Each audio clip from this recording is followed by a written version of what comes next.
And the Anything Podcast. I can never remember this. No sé?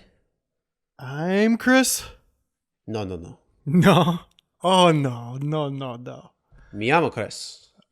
Me llamo Antonio. Mi pantalones es fuego.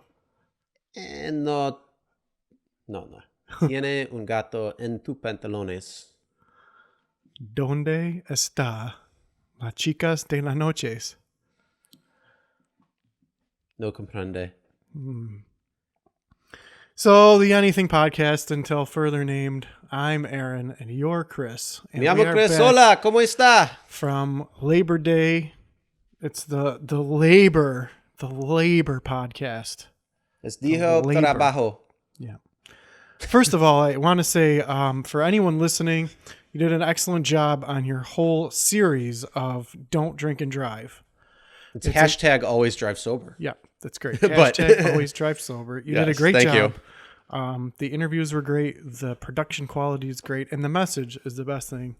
Yes. Well, don't thank drink you and drive. for also sharing your message too, because I mean, obviously, for anybody who doesn't know what that is, if you don't know, I do have a YouTube channel called Real Rideshare Stories, where we talk about a lot of different things within the rideshare industry itself, whether it be tips, tricks, news, something for the passenger, something for the driver, and then actual rideshare rides. What's that channel called?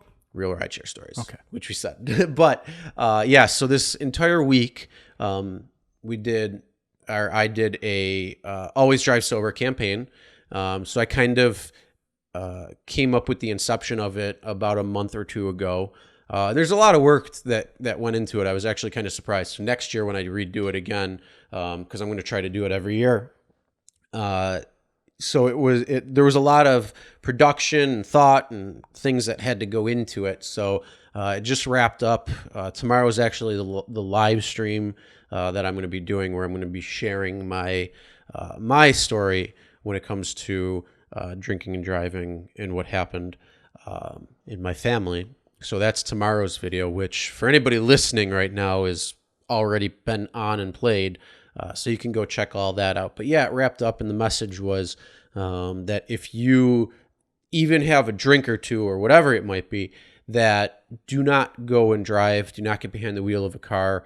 And what you should do is either order an Uber or Lyft, obviously, because the whole channel's with Uber and Lyft and promoting safe driving practices. But yeah, ordering an Uber or Lyft, calling a cab, calling a friend or a family member, or having a designated driver to begin with. So I wanted to not just focus on the Uber and Lyft part. I actually wanted to focus in on, calling a friend, having a designated driver, whatever it might be. So it was good to see that. And you were the designated driver portion, because you always like to be the designated driver, which is cool because you go out and have some fun and you don't mind being around dumb drunk people when everybody's drunk and having a good time and on that weird level, and you're on the sober level and you're still having fun, which is awesome.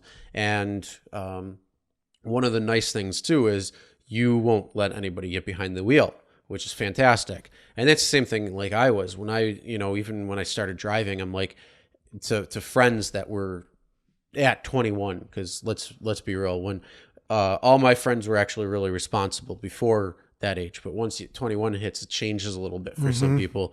So the big thing was anybody who I knew that was 21 and drinking and then decided to go out and drive, dude, I fucking laid right into them, and to the point where they stopped doing it, or at least didn't tell me. And either way, it's better because it's going to make the road safer. But one of the craziest things is, I don't know if you watched the video on the statistics that I uncovered on drinking and driving, but I never researched it in full to see what the statistics were and all that. And holy shit, was it surprising when I actually dove into it and found the statistics of everything for what the actual arrests were, what the actual estimated number is, like how many times a person's on average is drinking and driving before they get arrested on their first offense.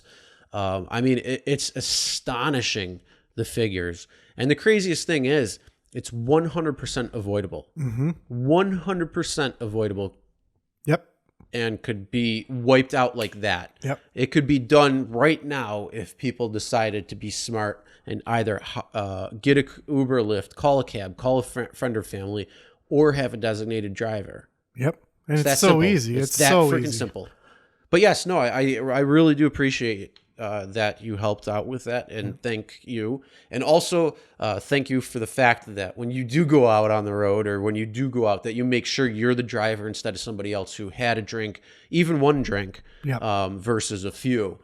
So that's awesome. Well, that's the most important thing. And I think if I had to repeat the message, the most important thing is nobody is completely smashed and like, oh, I can definitely, I want to drive. Either they're, I mean, there's a lot of people who do take that chance where they know that they're drunk and they're just like, oh, I'll drive anyway. I want to go home. But there's a lot of people, mostly when they get in their vehicle, that have only had a couple drinks and they don't realize they're buzzed. Yeah. And they don't realize how intoxicated they really are, because that's the effect of alcohol, is you don't understand how you appear in the world, because it's a suppressor, and it suppresses your olfactory senses. So you don't understand, that you're maybe, and your brain can find like that. That's the one thing. So like, what was it when they were doing reports and like on news, and then there was a very famous case of this where a woman was doing a report and she just started spitting out gibberish, and nobody understood why or how, but the person that she was with realized that woman was having a stroke at the time. Yeah, it's word and salad. you don't understand, like, she thought she was doing the report fine, but she's like, hello, thank you, this is new channel 714 news WRG, and then all of a sudden it would be like, hi, blah, blah, blah, and talking like this weird gibberish, but she was actually having a stroke at the time, and the person that she was with, I think it was the cameraman or the producer, realized that's symptoms of a stroke. So she was continuing the report thinking she's fine. And that's the barrier between. So she didn't even realize what had happened. And then down the road when, she was in the hospital and they were talking to her and all that, she's like, I didn't even realize what was going on. I thought I was talking normal, and I didn't have any idea. Yeah. And it's the same thing when you're out at the bar and you've had a couple drinks, you don't realize that you're buzzed, and you just think, well, I've only had a couple drinks, so I'll just drive to the next bar. But the problem is that once you get in that vehicle, it takes split-second timing. You're moving in a vehicle that weighs thousands of pounds, and you have to judge those angles of turning and doing this. And people run into parked cars, they hit pedestrians. It's horrible. Overcorrecting, undercorrecting. Yeah. I mean, you could be driving somewhere and an animal comes out, and you overcorrect or undercorrect, and anything could happen. You don't really know. And then, so the whole week was designed because, one, I wanted to have a message with my YouTube channel. I wanted to be able to help get a message out there. And, it's very, because it's 100% preventable. Plus it's just good practice, but there's also a couple of stories of things. One of them was what happened with my family with a drunk driving incident. And then also an ex-girlfriend of mine's family. And I can't say anything specific because the court case is still pending and everything's ongoing. So it's an alleged drunk driver hit and killed a teenage boy while they were in the middle of the day. And that's the only specifics I can get into right now, because I don't want to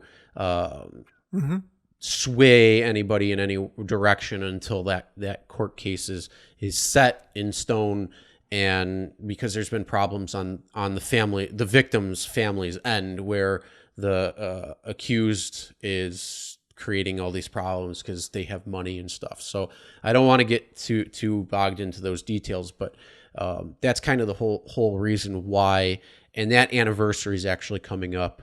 And when this airs, it's already passed at that point, but it's 1 year since that happened almost. So it was kind of like a good time frame.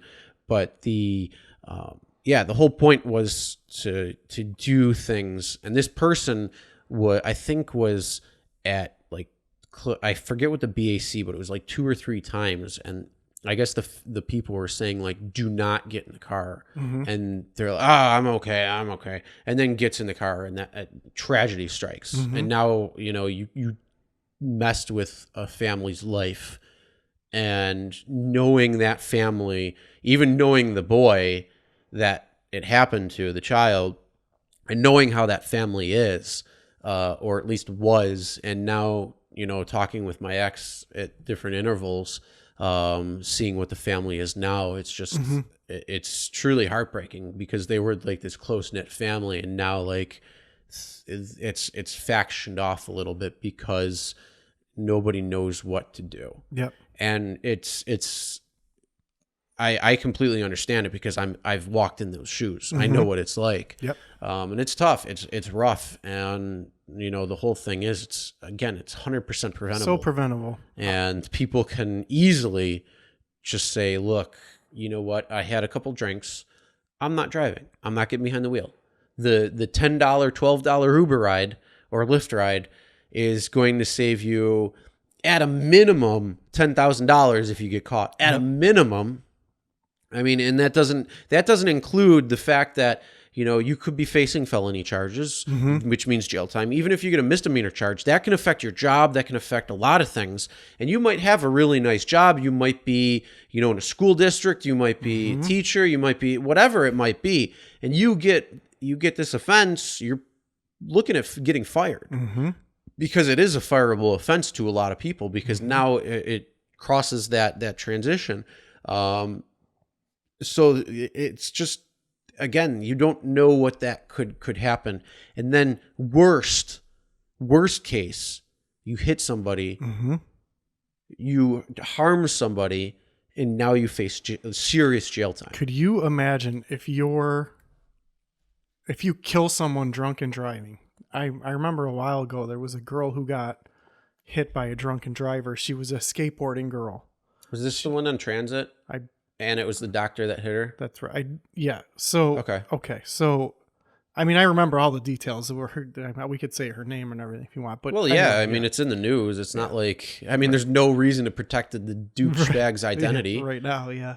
Like that's a serious asshole. So I believe the young lady's name was Alex Rice. I think that's what it was. Yeah, I'm not. I don't remember the details. I just remember.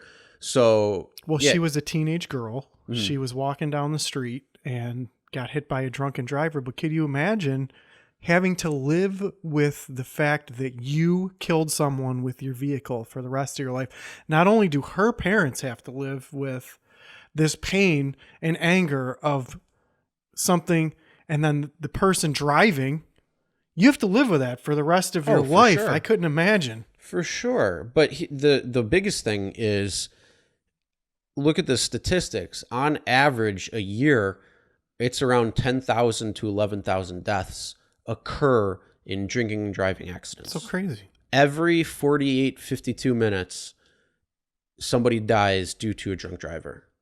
It's so crazy. On average, just in the U.S. Yeah. Just in the U.S. And in 2010, there was, oh my God, was it 1.2 or 1.4? It was either 1.2. No, I think it was 1.2 million arrests were for DUI. And the crazy thing is, that's only 1% of the total amount of drinking and driving related self-reported or not accidents, but self-reported events of drinking and driving. Yeah, think of how many people. So that's 112 million people per year drink and drive, and only 1% get caught. So that's horrible. And again, 100% of that can stop today, right now. Right. And again, I've said this before, in this day and age, there is absolutely no reason. People are just waiting for you to call them up to get a ride. You're one of them. You're waiting for people to call you. You want the business. I want it. Yeah. Give me it. So here's the impact that it's had on my life. When I was a teenager, I might have been about 17. Me and my friend were at our friend's house. There was a girl, her sister, and her older brother. Her older brother, I think, was 22 or 23 or something. I can't remember. And it was probably about 2 o'clock or 3 o'clock, maybe 2 o'clock, let's say.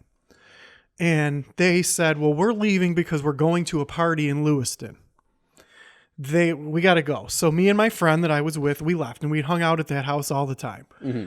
The sister and the brother left and went. And then all of a sudden, I'll never forget, I was watching the 5 o'clock news.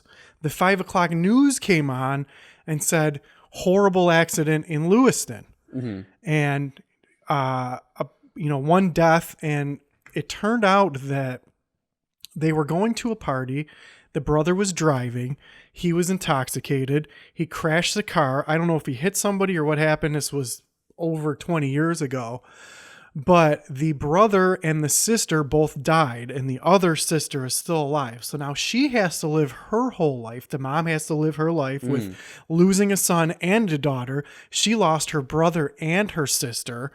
And it was totally preventable. And I remember I was there when they left to go to the party, and then you see it on the 5 o'clock news, find out that it's someone that you know. And I'll never forget that.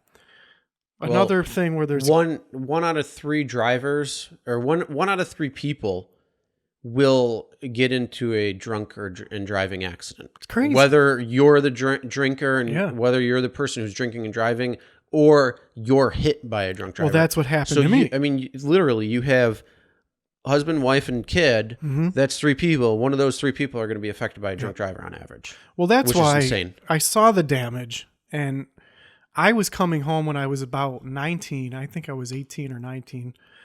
I didn't get my license until I was 18, not 16, whenever one gets their license. I didn't get my license until a couple years later. But I was coming home in the wintertime. I had stayed over my friend's house because there was a storm. And I didn't want to drive in the storm because we live in the Buffalo area where we get the worst, especially I think it was January or February, and it was a bad storm. So I left it. I think I left her house at maybe 7:30 in the morning. It was early in the morning, maybe 7:45. I was on my way home, and I was driving down a road that is a straightaway, but there's a side road that they have the side roads that lead into your main road. Just driving along, and all of a sudden a car ran a stop sign and came right out in front of me. Now, the roads were really bad, and that's why I stayed over there. I had enough time to start pumping my brakes. As when you take the driver's course, if you're sliding, you pump the brakes. You pump the brakes. You don't slam on the brakes. Then you don't. Right. So this is back in the day. Before it's ABS. 20 years ago, but I just started pumping the brake anyway and I had enough time to try to figure out what to do, in my mind. And all of a sudden, the car that went right in front of me, I hit that car, and then that car hit a car that was coming the other way, and then that car hit me. Mm-hmm. And I hit my throat off the steering wheel, and I hit my head on the windshield, and then I slid to the side of the road, and I didn't know what to do. I'm like, I thought I broke my neck or something. Mm-hmm. Then I got out of my car, and I felt faint. And then all the adrenaline. Yeah, all the adrenaline. I'm like, oh my goodness, I thought I was going to pass out, and totaled my car. Turns out that this guy had his kids in his car and was drunk and driving at like 7:30 or 8 o'clock in the morning, was way over the limit. Hit me, hit another car, totaled my car. It was the first car I ever had. I had just gotten my license a month or 2 earlier, and completely T-boned me. Horrible experience, ruined my car. And this was before they have laws now where if you're drunk and driving with your kids in the car, it's like 10 times worse. It's worse. But they didn't have those laws. And then it was just a horrible experience. And now I don't have a car anymore. Mm-hmm. So I'm supposed to be going to college and I don't have a car. I didn't know what to do. It's just a horrible time. There's 2 people. Yeah. 1 out of 3. Yep. Been hit. And we have the ghost somewhere. I thought I broke my neck. I really did. You could have. Broke my neck. That's the thing. You don't know. Like you could have. You just don't know. Sure. That's the whole thing. Yeah. It's just a horrible time. And I keep thinking of Ryan Dunn from Jackass. Mm-hmm. I don't know if you remember him. He crashed his car drunk and driving, and that's a loss. Jackass was those guys. Quite a few people have. A lot of celebrities have. Yeah. They just drink and then they're like, oh yeah, I'm fine. I'm a celebrity. Yeah. I'll get off. It's okay. Yeah. I have the money. No, that's not what it is. Yep. It's more about the fact of you pose a risk on the road. Yep. And you potentially could hurt or kill somebody. Yep.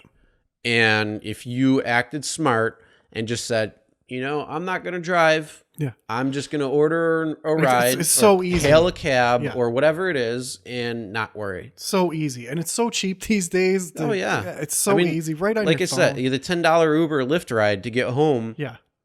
How many times does that go into $10,000 for legal fees, for this and that, and then the chance of losing your license and the chance of losing your job and all that, like all this unforeseen stuff that you don't necessarily know. How was that $10 Uber ride not worth it? Yeah.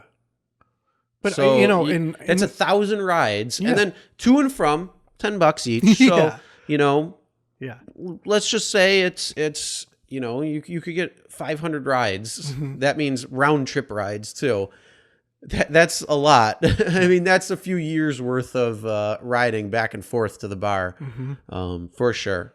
Yeah. You know what? So I read an article the other day about Waze. Have you ever used the Waze app okay. So it's a great app. And I use it all the time when I'm driving because it'll tell me if there's cops ahead. Exactly. So here's my question. Since this is where we get into the privacy and legalities of things. So it's not illegal to say where a cop is. No, for speed for traps. sure not. So here's the thing. The New York Police Department wants Waze to stop putting DWI checkpoints. For those of you out in the world who aren't familiar, because it's different in every area, driving while intoxicated or driving under the influence. In the United States, I don't know if it's in all states, but here in New York, they'll set up barriers where they which start are actually checking. Unconstitutional. That's my whole issue is that, like, where do we live? Like your DWI checkpoint. I mean, I'm not for checkpoints in any way. Me neither. Because they're a hassle. Yeah. They don't. I mean, the amount of money that you put into these checkpoints are not sufficient enough to truly deal with drinking and driving in any way. Right. You could do smart. I mean, instead of tying up 10, 12 cops and officers to stop every single person and do technically an illegal search. That's my issue. Like, is this freedom or no? It's police state, and that's a problem. The excuse, though, now here's my question: is public safety. Well, We've talked about that before. That anytime you hear the words public and safety in the same sentence and wording, but here's my question: is infringement on your rights, which means it's a problem. Sure, I've heard, and I don't know if this is true. Because you know that if you're a cop, you have to tell me you're a cop, right? Have you heard that? Which is not true. Well, I don't know if this is true. I've heard that you don't have to go through that checkpoint. You can just turn around and go somewhere else, and they can't. Of course, I'm sure they could just follow you and pull you over and be like, "Why did you wait in line with everyone else?" But they can. I've heard. I mean, you can. You don't have to go through the checkpoint. No, you don't, and you don't have to say anything either. Yeah. Because it's technically because that's the whole thing is the Fifth Amendment is to protect yourself against unreasonable search seizure. So here's my question. I think it's a Fourth Amendment issue as well as a 14th Amendment issue. So I never agreed with the just stopping everyone indiscriminately. No, absolutely not. Show me your papers. You got your papers? Show me your papers. I never agreed with that. Well, now the police department wants ways to stop reporting the DWI checkpoints. And this was an issue before when Waze first came out where they wanted them to stop reporting the speed traps. Like, well, what this is for? No, exactly. But the thing is, you can put on Facebook and all these other places, oh, there's a checkpoint here, there's a checkpoint there. Yeah, it's definitely freedom of speech. But here's the problem. There shouldn't be checkpoints anyways. Again, you're tying up 12, 14 cops, whatever it might be, and they're standing there. Right. And again, they're not pulling people over necessarily for the right things. They're getting the people, and they're not. It's not conducive to pulling people over. If you want to do it, sit up at a bar, wait. Yeah. And you honestly, you really can't do that either as a cop. But you can, because again, it's actually it's a constitutional issue because it's almost like entrapment. So that's why they can't actually sit at the bar or the parking lot. But you can go close to a bar area, right, and just patrol that area, Sure. driving up and down the street, making sure it's safe. Well, There's that's- nothing wrong with that. Nope. I encourage And it. if you have a cop going up and down a road where there's a bar and you know that a lot of people go there and they get absolutely obliterated, Mm-hmm. and you're patrolling that area, you might have two cops, one going one way, one going the other, and they just turn around. Right. I would be much more happier to have I that am as well. Absolutely, because Suspicious activity is what is supposed to be the reason for you getting pulled over. You're swerving. yeah, if you're swerving, Yeah. you can't suspect get somebody. everyone. You can't get somebody who's pulling out of the bar because designated driver. Right. It could be an Uber or Lyft. It could be a Sure. friend or family member. Yeah. There's a lot of people who Could be take me. people. I'm sober. Yeah, there's a lot of people that can be leaving the bar that don't meet that criteria and don't fall under those illegal search and seizures. But again, if you're up and down patrolling the road and you see somebody who's swerving or you see these things, you have a much better chance at saying, yes, this is some sort of suspicious activity that I want to find out why they're swerving. Yes. They're crossing the line, whatever it might be. And you pull them over and realize, yes, they are drunk. You have a more targeted way of doing that where you're not, again, you can't go in it and saying, oh, I'm going to pull every single person over, because you can't do that. You'll get fired for that. It's it's constitutional problem to do something Right. like that. And that's why you don't see cops sitting in the parking lots at bars, because they can't. Legally, they can't. But again, patrol the areas, Right. and patrol the main roads, Sure. and because most people are going to use the main roads for the most part, but patrol around the bars and the areas where that there's going to be a high concentration, or if there's you can lay out on a map and see, okay, where are the higher proportions of DWI related accidents Right. and crash sites. And then you start patrolling those areas, because that's where people are traveling Right.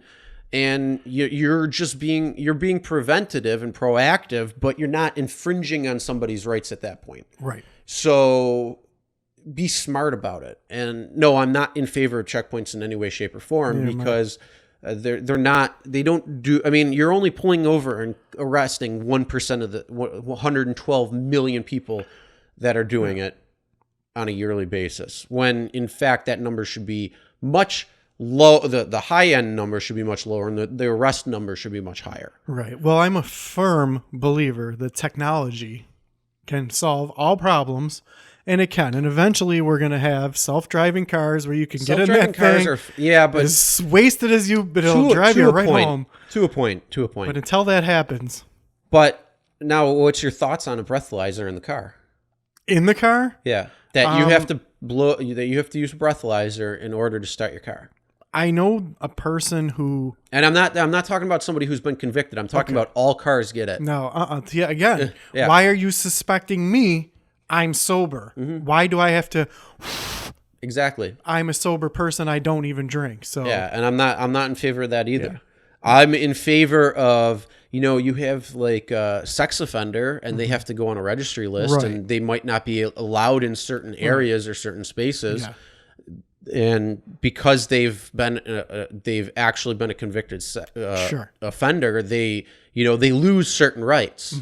That's fine. That makes sense. You did an offense, and now, even though you've done the time, there's certain offenses, like, because there's a high probability that you're going to do it again, just because that's what it is. Same thing with drinking and driving. If you're convicted, 50 to 75% of drunk drivers are driving without who have a suspended license are on the road still.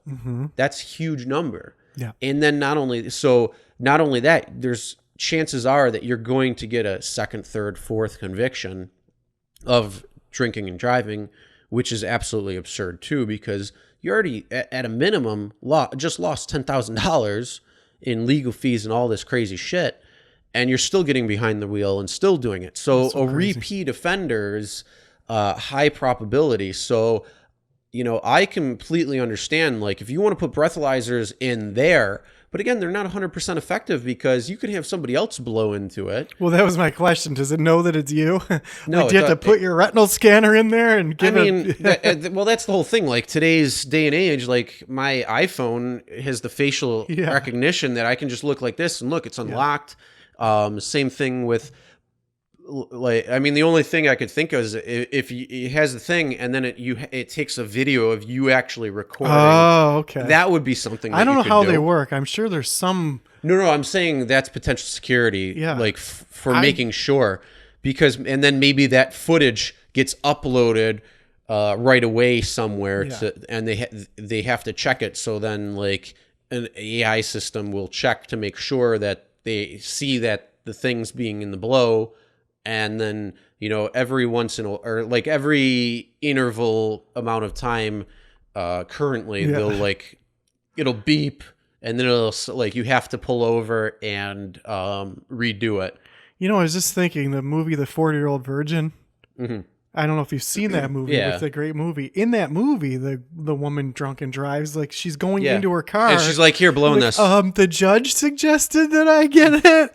And like it's funny the way they present it, but it's not a funny. She drunk and drives home. But can you burn that thing like she did where like blow into this? Well, I don't think they work that way anymore. I don't know. I mean, I don't know what the security differences are. There's a girl at my work that has one, so I'll find out.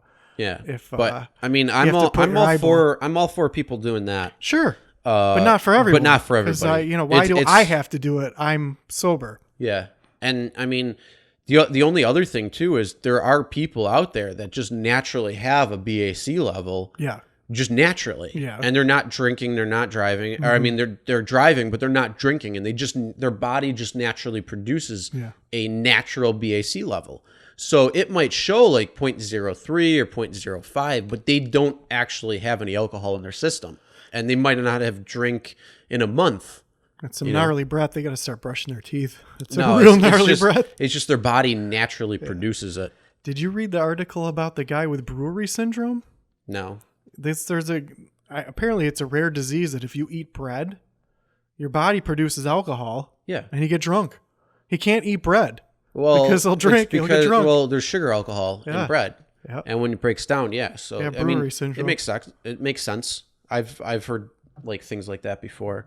I mean, not necessarily where it turns to alcohol, but it'll have like a sugar alcohol content in it. But it's also, I mean, the yeast, like the whole breakdown. So it's I mean, no matter how we look at it, all of us are completely different. So what benefits most people might not benefit all people. There's no 100% all that is good for people. Like some people can't eat meat because of something. Some people can't eat bread because of something. Some people can't drink this or that or whatever it might be because of whatever issue. There's so many different things out there. Yeah, nature is so weird. Did you see the tick that gives you the meat allergy? Yeah. What is that? How do you get... You can't eat meat if you get bit by this tick. Man, the crazy. Enzyme is ridiculous. So it's crazy. Like, that would suck. Yeah, crazy how nature do that. Yeah, why would you do that, nature? Yeah. Why? I never get Why? Yeah, nature's crazy, man. Meat is just too good. But I wonder if synthetic meat that they're working on right now, if that will have any difference when you eat it, if you had like that tick. Yeah. Or that if you suffer from that disease. Well, I wonder if you get that disease, if you can get rid of it, or if you're just can't eat meat, you have to go plant-based for the rest of your life. That would suck. Yeah. I'm sorry. I like meat way too much to be able to do that. Yep.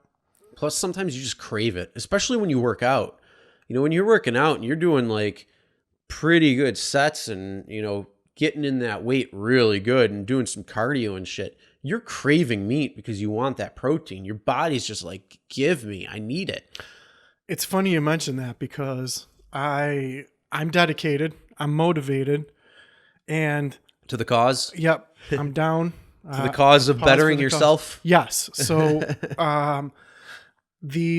finally the whirlwind of summer is almost over, and that's unfortunate. It is unfortunate, but I'm glad that I'm back to getting in my schedule. So I went to the gym twice. I don't know if I'm pronouncing it. Is it Gime? I think it's Jim. I think it's just Jim. Okay. Let's just keep it Jim to confuse other people. Yeah. So I mean, I'm a newbie and I'm not sure if I was even pronouncing that word right. So I went to the gym And I really like to punch the heavyweight bag. So I've been doing that, and I'm motivated. But I had the most intense hunger now. I'm getting like intense hunger. I'm like, I need food. Well, you changed your diet, you said, right? Sure did, yeah. So, and that's because you cut out a lot of processed foods and sugars and all As that many shit. as I possibly could. I stopped drinking processed sugar first. But that's also the big thing too, because you're putting more simple foods that break down easily into your body instead of the complex carbohydrates and the complex sugars and all that good stuff that takes a lot of effort to put in the body. So it's very easy to break that stuff down. And that's why you won't get bloated. You won't get, you might eat a good sized portion meal, but it's not too filling for the most part. And very quickly, you feel good. You can absorb it, but that's the whole thing. You're increasing your metabolism. You're increasing your burn rate. You're increasing and changing the fat store ratio to the energy ratio. Yeah. So you're actually going to produce energy and all this stuff, and that's what's going on. So your body's transitioning from, we're going to store it and use this energy to break down. Now we're going to start burning it, and that's why you get those real cravings, because your body's like, I need more fuel. Yeah. Well, that's exactly what it is. So when I was just in a sedimentary life where I wasn't doing a lot of activities, now the past week, because I was consistent and I kept going, then I realized yesterday, I'm like, I have the hunger. The hunger is back. I just want the good hunger, though. It's not like, you'll probably get certain cravings for stuff, but it's like, you're just like, I just need food. Yep. And when I was leading the sedimentary life, when I got hungry, I would feel, I feel hungry. I feel a little bit weak. I need to eat food. But now I didn't have I got I have the hunger. Yeah. That's what's happening, which is hunger cool. gets what hunger Yeah, wants. that's exactly it. It's such a driver. Grab a Snickers. Yeah. No, don't grab a Don't Snickers. get one of those. Grab something that's actually healthy for you. Yeah, I saw it. I was surprised about Snickers. I saw a post on the interwebs where there's a dentist who posts the amount of sugar that are in all sorts of different things. Yeah, but it's actually like broken down into like the bags of sugar. Yeah, 17 grams of sugar in a Snickers bar. Oh, it's crazy. There's so much sugar and shit. It's because it's highly addictive, and then they put more sugar in. And it's cheap. Milk has doubled the amount of sugar in it, so people stay addicted and drink it. Did you notice though that? Anytime you ever see added sugar, that means people put I never thought to look at sugar content of milk, because that's what I'm conscious about. It doubled. It used to be half of what it is now. And if you ever drink milk straight from the cow tit, it does not taste anything like what you get at the store. Yeah, that makes sense. Yeah. But here's the crazy thing. Think about this. Why are we the only species in the world that continues to drink milk after we're done nursing? I think because we can. But why are we drinking cow tit milk or goat milk when, we could just be drinking water? I like milk. Is not good for you. Milk's actually not good for you. I don't know. People are on the fence about that. I've tried to look up the benefits but there is still benefits. The problem is that the dairy industry got sued for false advertising because they said milk has calcium in it and milk is good for your bones. When they showed that there was zero correlation between drinking milk and strong, healthy bones, because you don't get the amount of calcium is not in there. Yeah, I'd have to do research on what I'm sure the jury's out. The only thing you're getting from milk right now is hormone and antibiotics that were straight from the cow. Yeah, because the industry has become so jacked up. That's the problem, is that everything has become so... You want to hear it? So why is everything messed up? Because you have to feed a population of 360 million people. So it's not an easy task. There's a lot of cows. Yeah, I was just looking at all the cows. Yeah, but you want to know something crazy? Cows, I heard that cows are like 4 times bigger than what they used to be. For sure. Because of the hormones and all the shit that they put on them. It's high fructose corn syrup. No, it's just everything that they put in. You're definitely right. they're 4 times the size they should be. Now, this is vague, but about 15 years ago, I remember watching a video that was a study on high fructose corn syrup. And just like chickens, if they're farming chickens in the mass farming, they know exactly how much water and exactly how much food that they need. Yeah. Like down to the millimeter.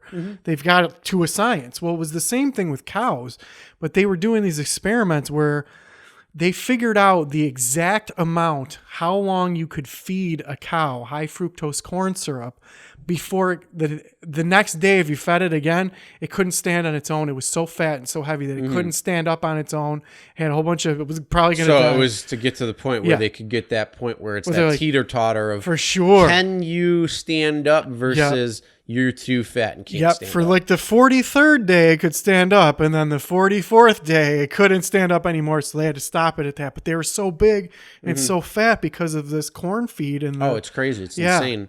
And then, so a friend of mine, she was diagnosed with, I think it's called appendicitis. And it's like this weird thing, but it flares up during times when you eat like sugar and processed food. And it's mostly to do with the fact of how we make our food here and how we've changed like the grain from here to the grain in like Europe. It's completely different. And so like I was telling she's Italian, so she likes pasta and that. So I'm like, well, go on Amazon and buy pasta straight from Italy. You should be able to eat that absolutely no problem. So she did that. I don't know if it came in yet, being that it was just very recent. But I'm curious to see how that is for her. But yeah, I mean, if you go and eat pasta in Italy and you eat pasta here you feel like full, you feel bloated. You're like, whoa, that was too much. But you eat it there and you're like, oh, I feel good. I feel like I just got some substance. And it's all the way how everything's produced. And how it's made. I remember, I think, hearing that the way that they're growing the wheat, and they pretty much strip everything away except for the shell. You can store it for like 60 years or something crazy if you do that. I couldn't figure out why they're stripping out all of the good parts of these things, and then it's for storage. It's so that they could store them in grain silos for a long time. Like, oh, that makes perfect sense. But you're harming everybody. Who cares if it lasts 60 years if it's not nutritious for people? The people aren't going to last 60 years. I think we need to make a lot more intelligent decisions about like the end game. Like, sure, this is temporarily cheaper, but in the long run, it's costing everybody more. Well, it's not the amount. No, it's not. It's not that it's cheaper. It's the fact that you're trying to feed a huge population of people.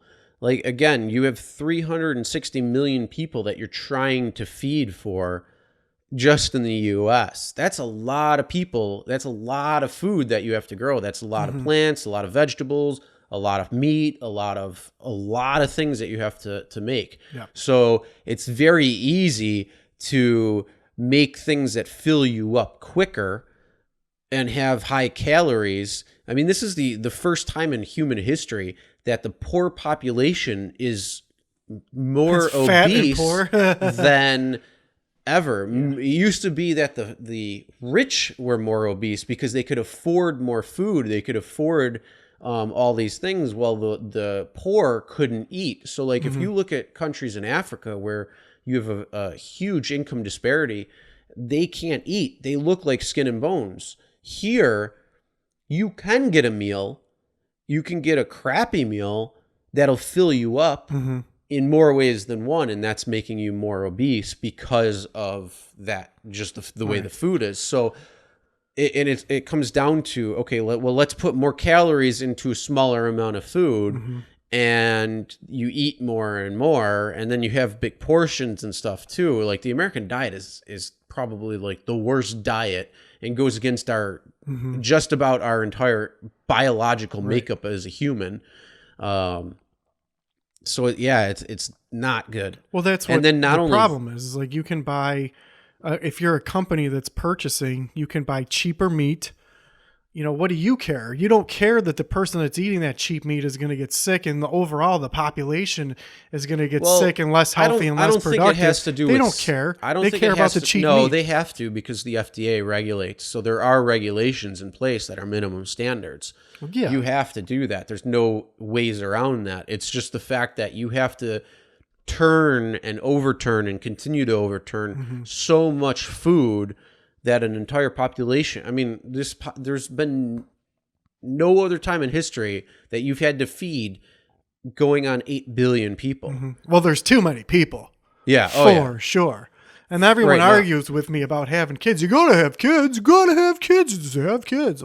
What are you talking about? There's too many people already. No, you don't have to have kids. You just don't have to have more that... I mean, you can have kids. You just don't have to have enough that'll go above the population. Like if you, I think the average in Western developed civilizations Western developed civilized, you know what I mean, countries that are having less children than what the rate would allow for the population to stay at the same. So I think in America, it's like 1.6 children are being born. Was what the birth rate is right now in the U.S. Good. It's somewhere around there. So that means the population has leveled off and probably could actually start decreasing. Yeah, and that's happening in several parts of the country, or I mean in the world that's much more developed. Yeah.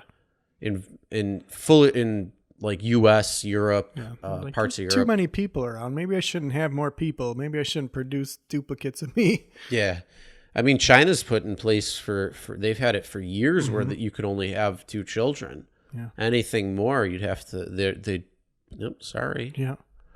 Yeah, for sure. I mean, you can't, being a free country, you can't enact a policy where like, okay, look, for the next 150 years, you're only allowed to have 1 kid. No, but it's education. And that's the whole thing too. You can educate. I mean, say what you want about I mean, the overall system sucks. Yeah. The overall system just it needs to be overhauled because people are working shitty jobs that they don't want to work at, and they're spending money that they don't have, and you're adding so much stress. You're giving pills. You're doing all that.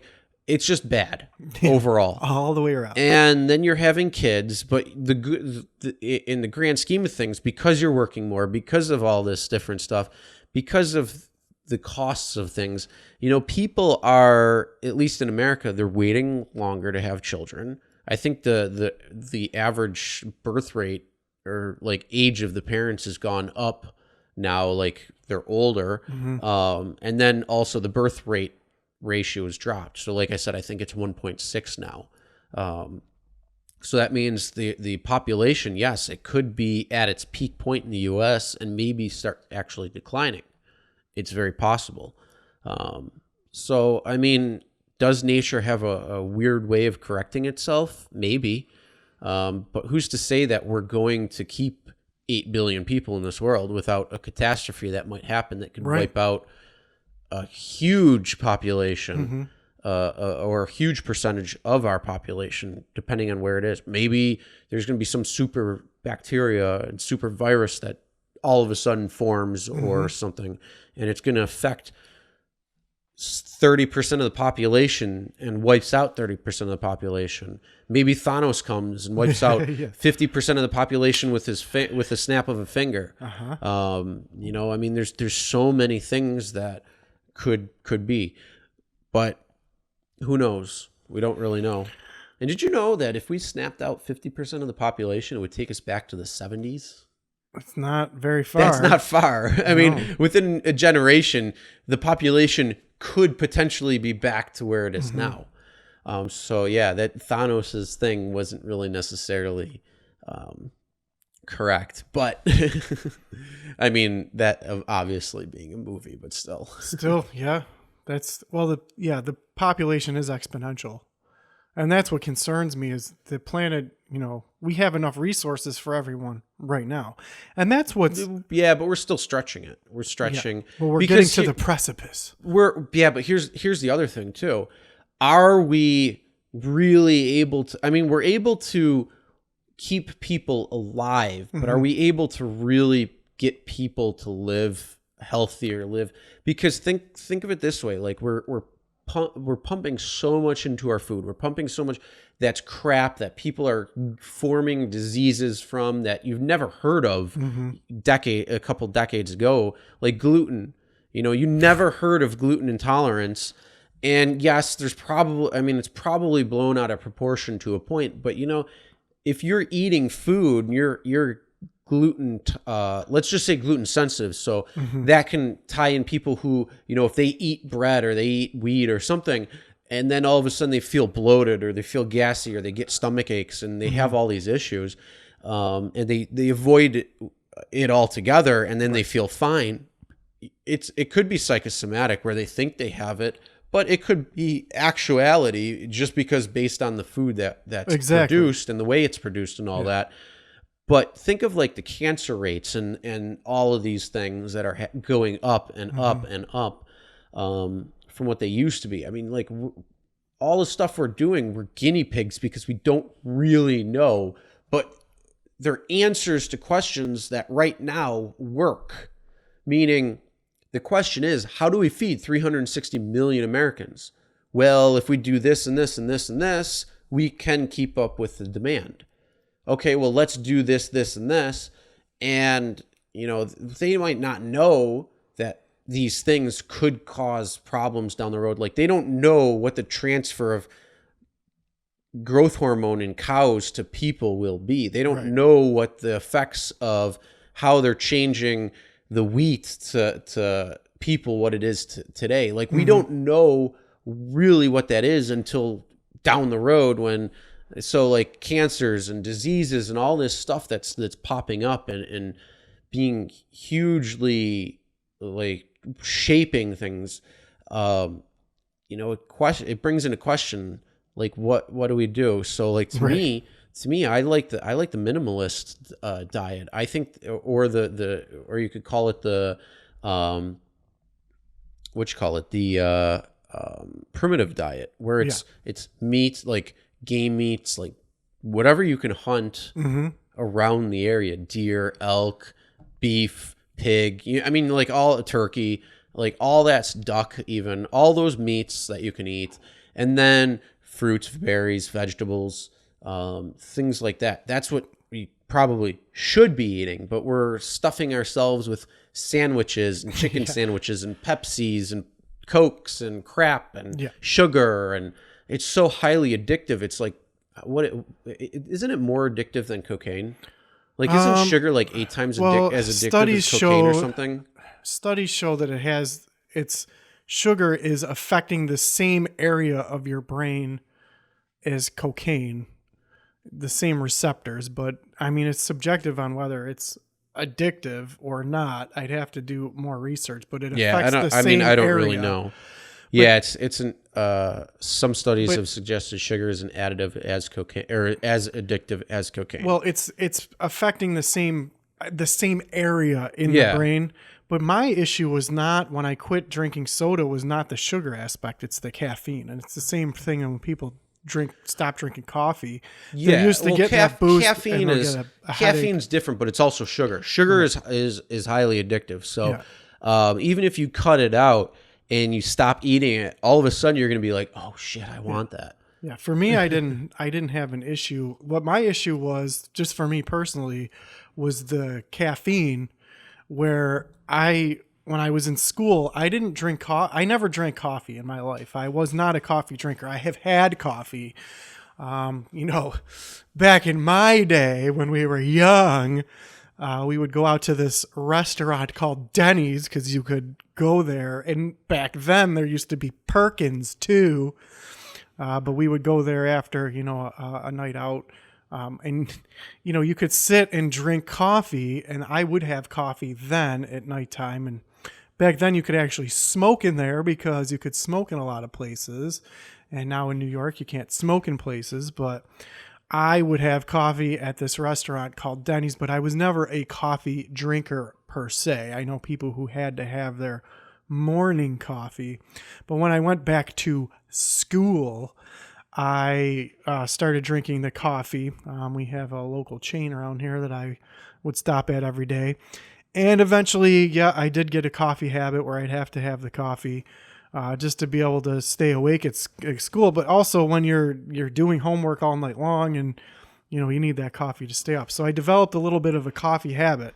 And for Ritalin, Adderall. Yeah, I don't need any amphetamines. Speed. Thank you. Yeah, I'll stay off the amphetamines. Thanks.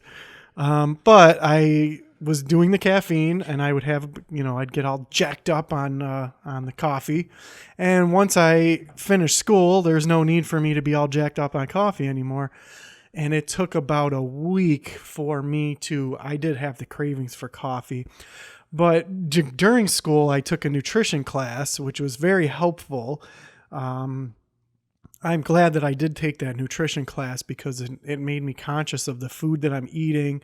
And it's a lot more in depth. There's so much about the body that we don't know, that we don't know how it works. We can only do experiments and observe those results. And not only that, each person is different, and everyone's different. And there's so many variables, but you can't, you can't just have a description of something. You have to do experiments, and you can only do those experiments, view those results, and compare them with other results that you've had. So there's a lot that I learned in the nutrition class about the way that your body processes things. And how it works, but there's still so much that science doesn't know about how things work. For example, when things enter your nose and the receptors in your nose smell something, we know that you can smell different smells because we're humans and we can smell different things.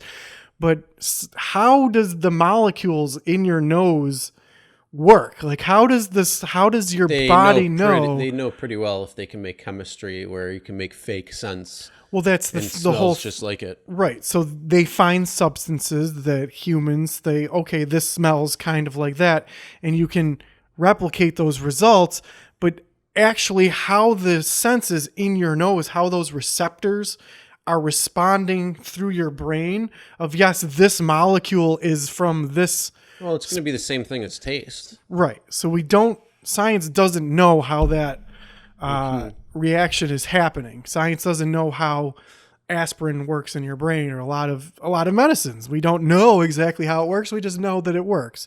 And that's how science evolves, is by doing experiments, observing results, and saying, okay, well, when this person takes this substance over and over again, they don't have a headache anymore. It must somehow ease headaches. How it works, we don't know yet. They kind of do. Yeah. There's a lot of research on that. Right. But the actual mechanism, the receptor, what is actually happening is still kind of vague. So that's how we don't know exactly what's happening. We just know, okay, well, there's a lot that we do know. So that nutrition class, I learned a lot. And it helped me be more conscious of the food that I'm eating. And once I changed my diet, I do feel a little better. I feel like my day is more smooth. Like I'm not. But how do you explain the Chipotle you just had before? Well, I mean, we can't be perfect, right? So. Oh no, I'm just saying. Yeah, the question is how much. Yeah, eating all these horrible things, and then you start to look at labels of things, and so I was in the organic section, or in the health, let's say the health food section, and there's a lot of different drinks that they're in the health food section, so they must be healthy.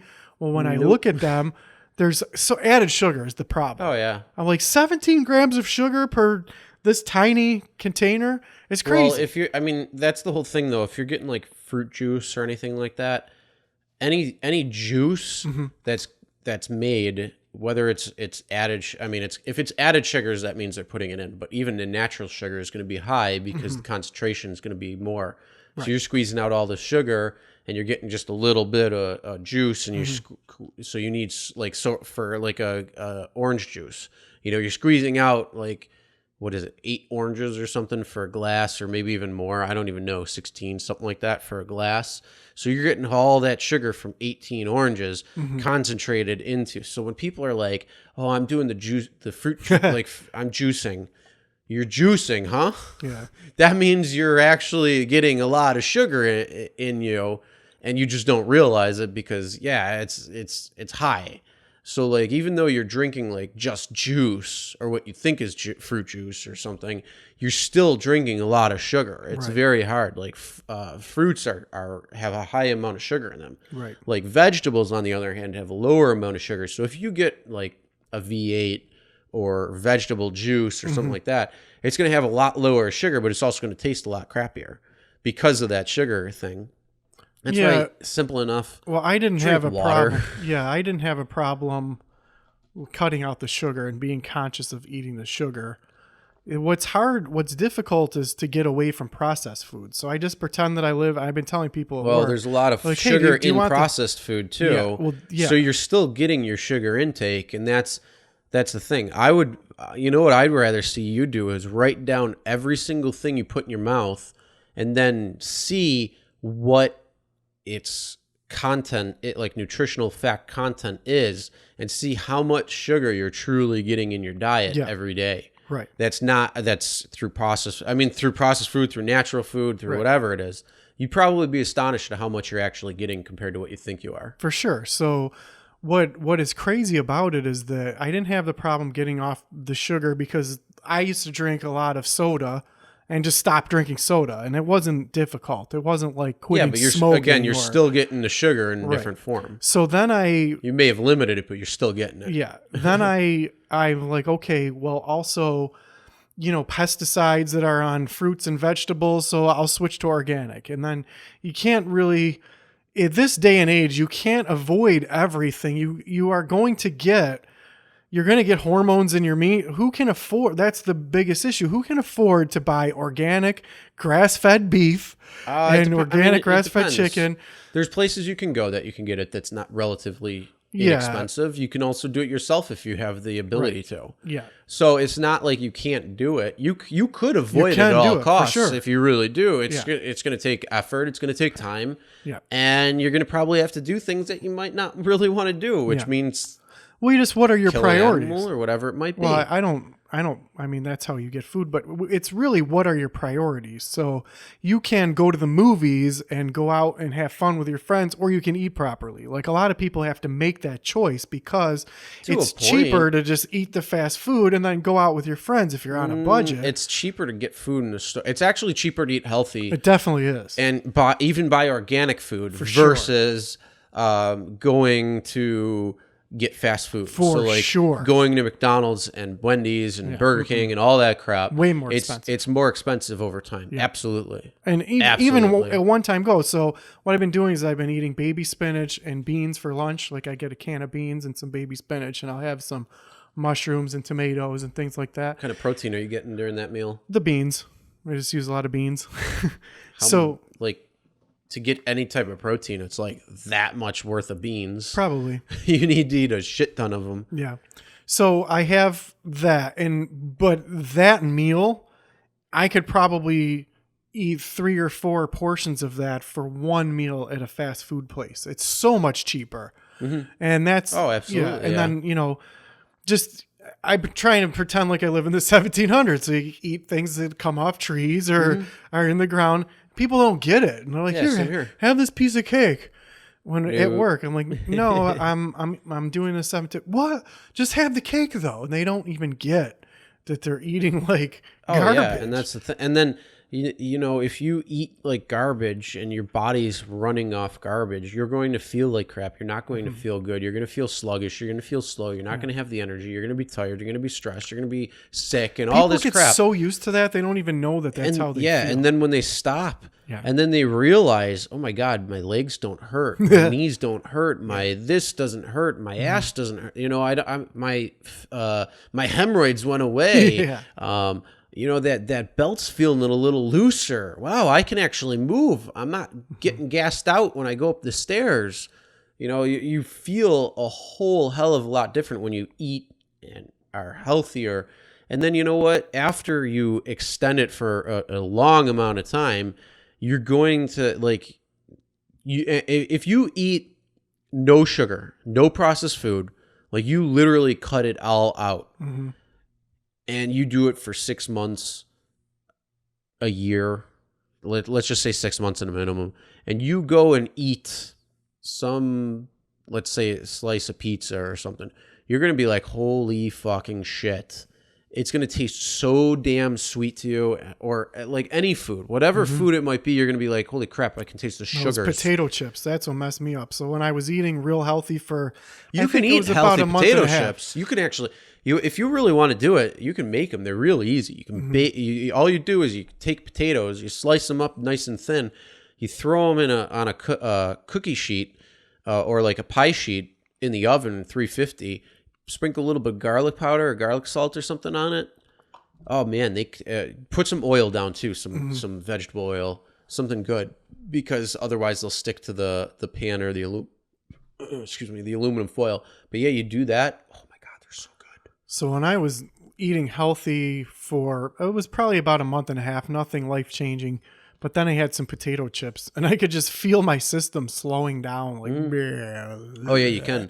And you know the crazy thing too is like when you eat healthy, your senses get better. So your sense of smell, you can smell things better and differently. You can see better. You feel better. Like your touch is better. Taste, you can taste nuances in food a lot differently. It's so much different. And then you're healthier. You're just overall better. What's the whole solution? To live like we're Amish again? I wouldn't say like we're Amish, but kind of going back to the like primitive diet, something that our bodies grew up in evolutionary, because our bodies are made for that. But if you start introducing things that just like that are new, essential, very new for a lot of things, like it's going to fuck the body up because the body isn't designed to cope with that or handle that. Maybe through evolution down the road, you can start forming, sugar or breaking down sugar instead of going into these different things. Maybe it'll be used for energy. So sugar might be introduced in the diet. Evolution might start taking over, where down the road we could embrace our American diet much differently. I mean, who knows? Who knows if we're even going to be around in that time? Well, that's why I'm saying, like, what's the solution here? Because modern life is just wreaking havoc on the planet. So, oh yeah, for sure. I mean, there's the big thing is just making good decisions and being informed and trying to eat as healthy as you can. But there is no cure all, really. Yeah. I mean, because if you transition everybody eating healthy like that, now you're going to put a huge strain on the health. You know what I mean? So like finding fruits and vegetables and nuts and berries and certain meats is going to probably be harder and all that stuff. We just have to have the infrastructure to produce everything. It's just cheaper for people to spray chemicals on everything and get a much bigger harvest than it is or inject chemicals. All the insects that come and bite and kill crops, they're trying to get rid of that. Yeah, but for sure. That's the whole thing. Like all these pesticides and herbicides that we're putting on our food and leaching into our water and our system and all that, what effects is that going to have? Right. I mean, take a look at Roundup. Roundup has had I don't even remember what the lawsuit, how much money they have to pay out because Roundup, it causes cancer. Like the stuff that's in it will fuck you up. Like it's made to kill. Yeah. It doesn't matter what it is. It's made to kill. Right. You can put it on anything and it'll kill it. Yeah. Anything. Yeah. It is a chemical designed for being a pesticide or an herbicide that just kills everything. Well, that's my whole thing. So like you think of like bug spray. They're like, wasps. That'll kill wasps. But you have to think, okay, that'll kill this organism. What is that doing to your cells in your body? It's not going to kill you, but what will it do? What is it doing to your cells? It has to do something. I mean, and that's like, we want to clean with our cleaning products. So we get a nice, easy Swiffer jet because it's it's convenient and easy, and I can just spray and whoosh, whoosh, whoosh, and my floor is clean. But all the chemicals on that is so bad for you. And here's the thing: if you have pets, they like to lick the floor. If you have small children, they like to walk around. They sit, they put their hands down because they're trying to get up and all this stuff. And then they eat with those hands. So all that chemicals getting ingested into them. It's not good. Yeah, it's like bad. It's everything everywhere, It's though. so bad. Like the chemicals in the expelled making this plastic. Like it's everything, everywhere. Well, So I how mean, can yeah, we, but what is that the solution? the only thing is that's not going to affect you. That's going to affect the Well, small I think that's what area the issue around. is. See, this affects the planet somehow. Like there's a toll, but just because it's not right in our faces, people are like, okay, well, this isn't, Well, the why don't we off just gassing from this plastic isn't directly making me sick right now. So Yeah, who but cares what this No, I get that. I cost to get that produce? whole concept. That's what the whole thinking. I get the whole concept. But again, but are we going to go live back to the 1700s where we're No. driving horse-drawn we're not. carriages? That's the whole thing. We're not going to give Yeah. up our modern. Exactly. That's And I mean, the thing is, though, we could potentially cut so much down, yeah. but just have to it'll start cost a being more lot. yeah. But Not in the long run. That's what the problem is. Like short term, there's a short term front cost, but in the long run, you're saving so much, and that's what people are saying. And it was the same thing with bottles. You produce bottles that are 100% biodegradable. yeah, that they're are just- out of hemp. or any. There's a lot of materials. Hemp may not be the best one, but Hemp is it's probably an the option. best for like a plastic-esque bottle yeah. that breaks down in like But a month. because it's going to cost a penny or two more, then why wouldn't you choose the cheaper one, even though it may cost 5 cents extra per bottle to clean that up eventually in the future? The damage that is being caused in the long run is more expensive than in the short term. Well, that's but the in the problem. short It's term, because- people are not looking at the long run. Because it's people. I want the money now and the profits now, Yeah. and they're writing a check or an interest. They're taking out a high interest loan. Yeah. That everybody's going to cash down the road. Exactly. That's what's And that's the problem. Like the whole reason why China just blew up recently in terms of their economic system is because they don't play the short game. They play the long game. They look 20, 50, 100 years down the road, when here they look 6 months, a year. That's like a year. Long term is a year. right. Right now, short term is 3 months. I think we're doing better when it comes to pollution than China. I think China's doing horrible in pollution. well, I in think that, they're getting and- better too. Yeah, but I'm not talking. That's not. But we're I'm not doing getting better, into the but nitty. we all need to do Look, a way better but here's job. the thing: I'm not getting in the nitty gritty of things. I'm talking about in vision. Yeah. We're looking at the here and the now, and what it's going to cost now, and what the profit is, and milk it for the most profit. They're looking at things like, okay, well, what can we get going in the next 20, 50, 100 years? So here's the problem. Like, we're looking at we're looking with our blinders on, not seeing down the road what they've taken the blinders off, and they're like, okay, well, we see this. But yeah, I mean, and that's talking about economics. That's not talking about environmental.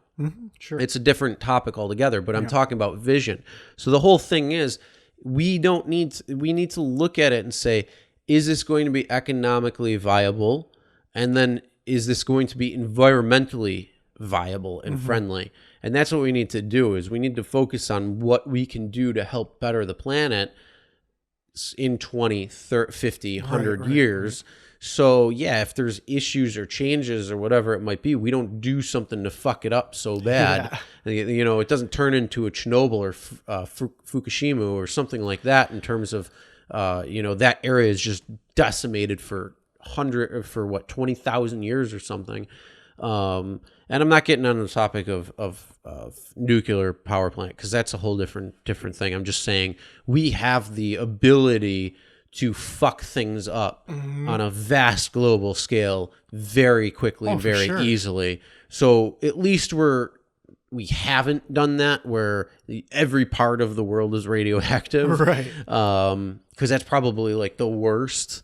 But I mean, yeah, there's so much different things. The fires in the Amazon, that's going on not just in the Amazon but all over the world, and all these things, and it's just crazy the amount of shit that's going on. So yeah, why wouldn't we start looking?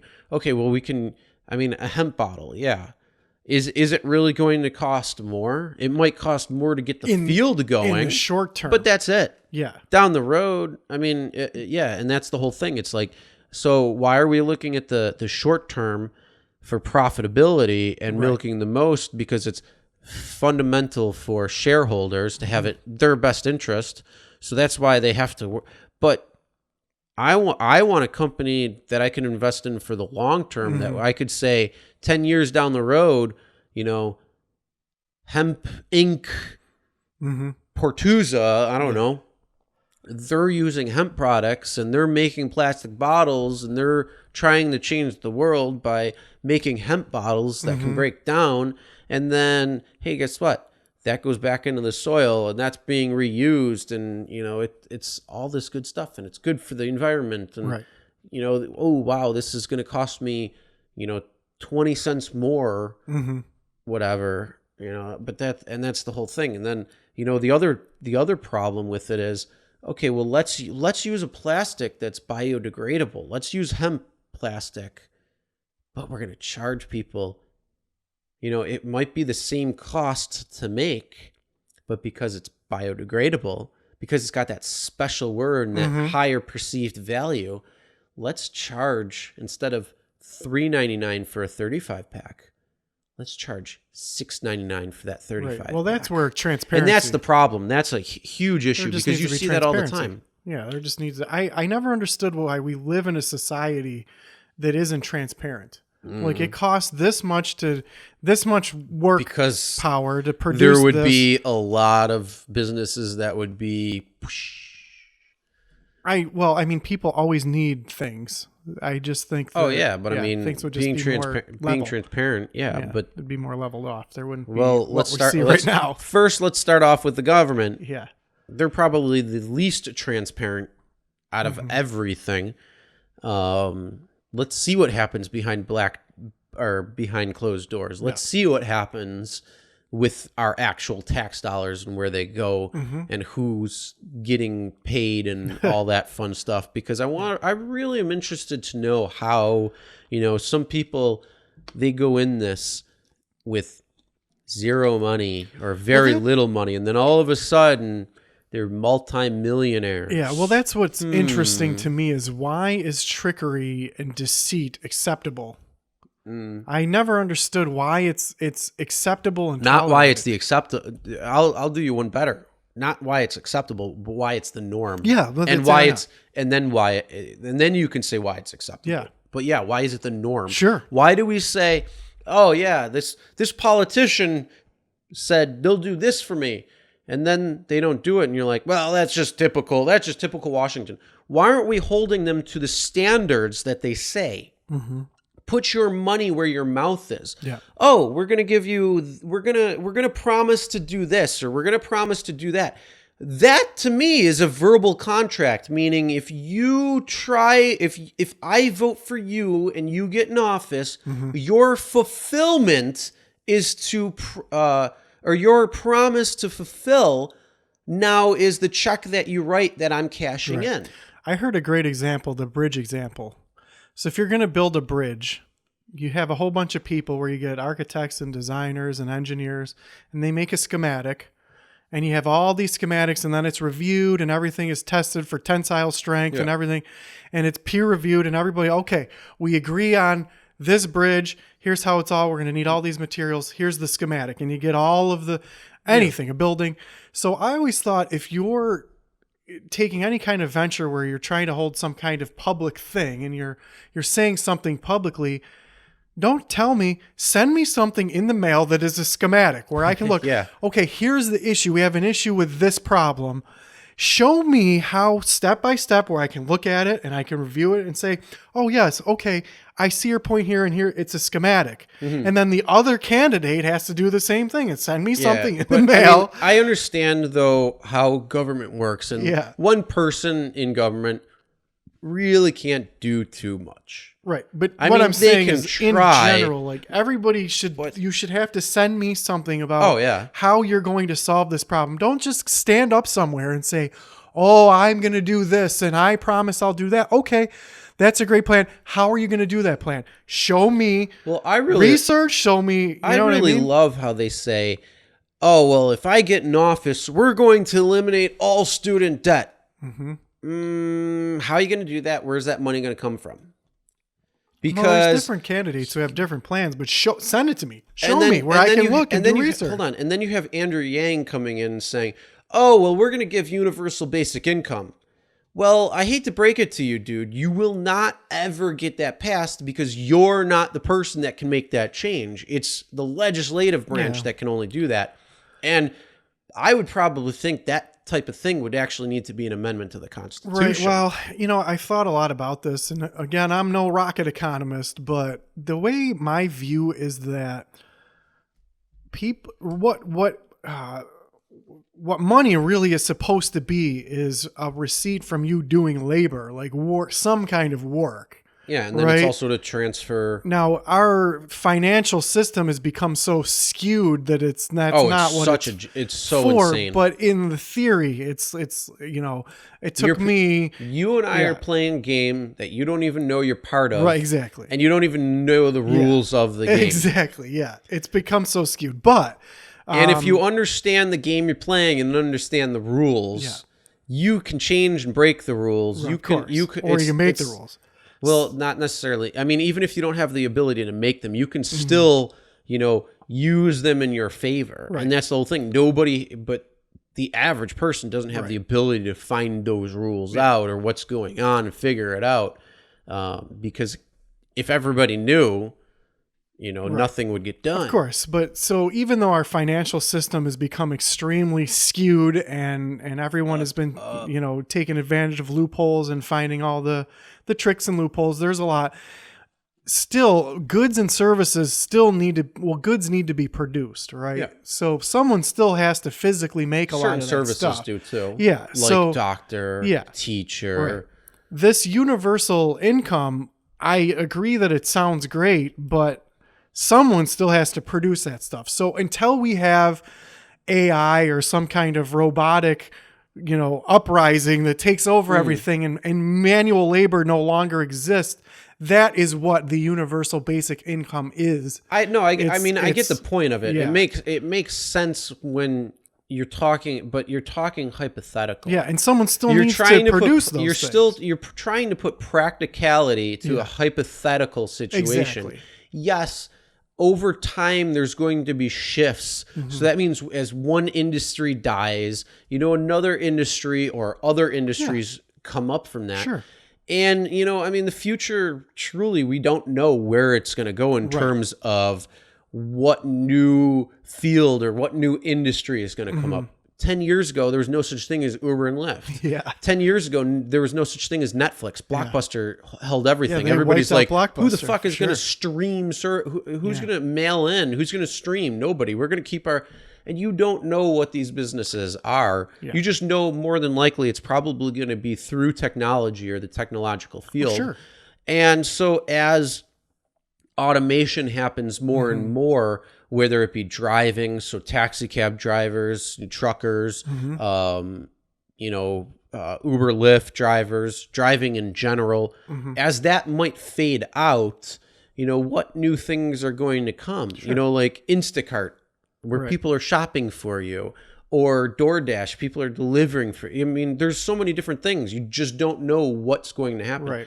Right. Same thing. Like, could people just start being sit down and talk about things like a podcast, like what we're doing right now? Just hang out, have a good time, and come up with more, or go art or Well, a lot that's of the different things. dream. We just don't know. The dream is to free up humans to do what they want to do instead of doing what they have to do menial labor that nobody wants to do.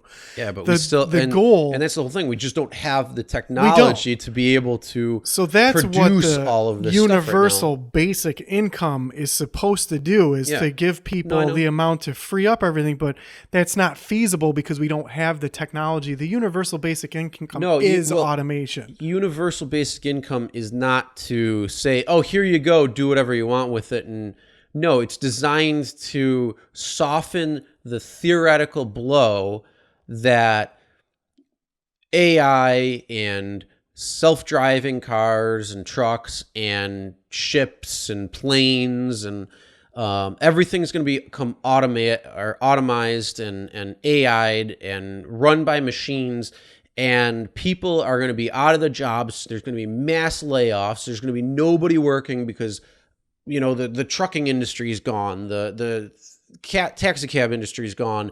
The car manufacturing industry is gone. The industry to build this is gone. To build that is gone. So these businesses are going to lay off everybody, and it's going to be machines. Like the fast food workers are going to be gone because it's all automated. So that's what they're saying. There's going to be like, but the thing is, that's not going to happen. Like, it's not, and if it does happen, it's not going to happen all at once. No, it's going to happen And again, very we slowly. don't know what new industry might pop up down the road. Well, right now, the talk of basic income is to cover people's basics. So to cover the cost of rent so that you have a space over you're not homeless. It's to cover food. To a point. Yeah, It's what's that guy's name that you Andrew said? Yang. But if that's you what listen, his vision of income is. if you actually listen to him and when he goes in depth on it, he's talking about how automation, AI, is going to kill all of these industries. And that's what his main argument is saying that we want to do something now proactively and be proactive about it. So when the time comes that you have all these massive layoffs on all of these different industries. So listen to him on the Rogan podcast. He did I think 2 or 3 hours worth of it. Yeah. And he talks about it on there, and you can hear how he's talking about about the automation of things. And again, if one industry dies, other industries will pop up. We just don't know what they're going to be yet. But also, so what? So you don't have to, you used to have to wash your clothes by hand. Now you can throw them in a washing machine, right? Eventually, if something will do my laundry for me, great. That's one less thing that you don't have to do. I don't see what the problem is with having machines that do all the work. Yeah. What's the issue? Yeah. But then the other thing, the flip side of it is if I laid off all the fast food workers at McDonald's and I wanted to go to McDonald's and there's only really a service repair person there and a manager just to oversee everything, instead of having 12 or 14 people there, now you only have 2. You cut your labor costs down to almost nothing. So is it possible that the food price will actually go down too? Meaning, instead of having the value menu at $1, maybe they'll have, a value meal at $1, which means you get a burger, fries, and a drink for $1. Well, that's what the ultimate goal is. The ultimate goal, when you talk about universal basic income, at first they're talking about just having a security net for people not to become homeless and to have food so that they can be part of society. But then the end goal, if we're going to go a couple levels and probably hundreds of years down the road, the goal is to free up people to do things like learn how to make beautiful art, to learn how to play music, do things that they want to do. I get how it's that safety net, and but the thing is, it's the wages that we have aren't necessarily for life around this country. So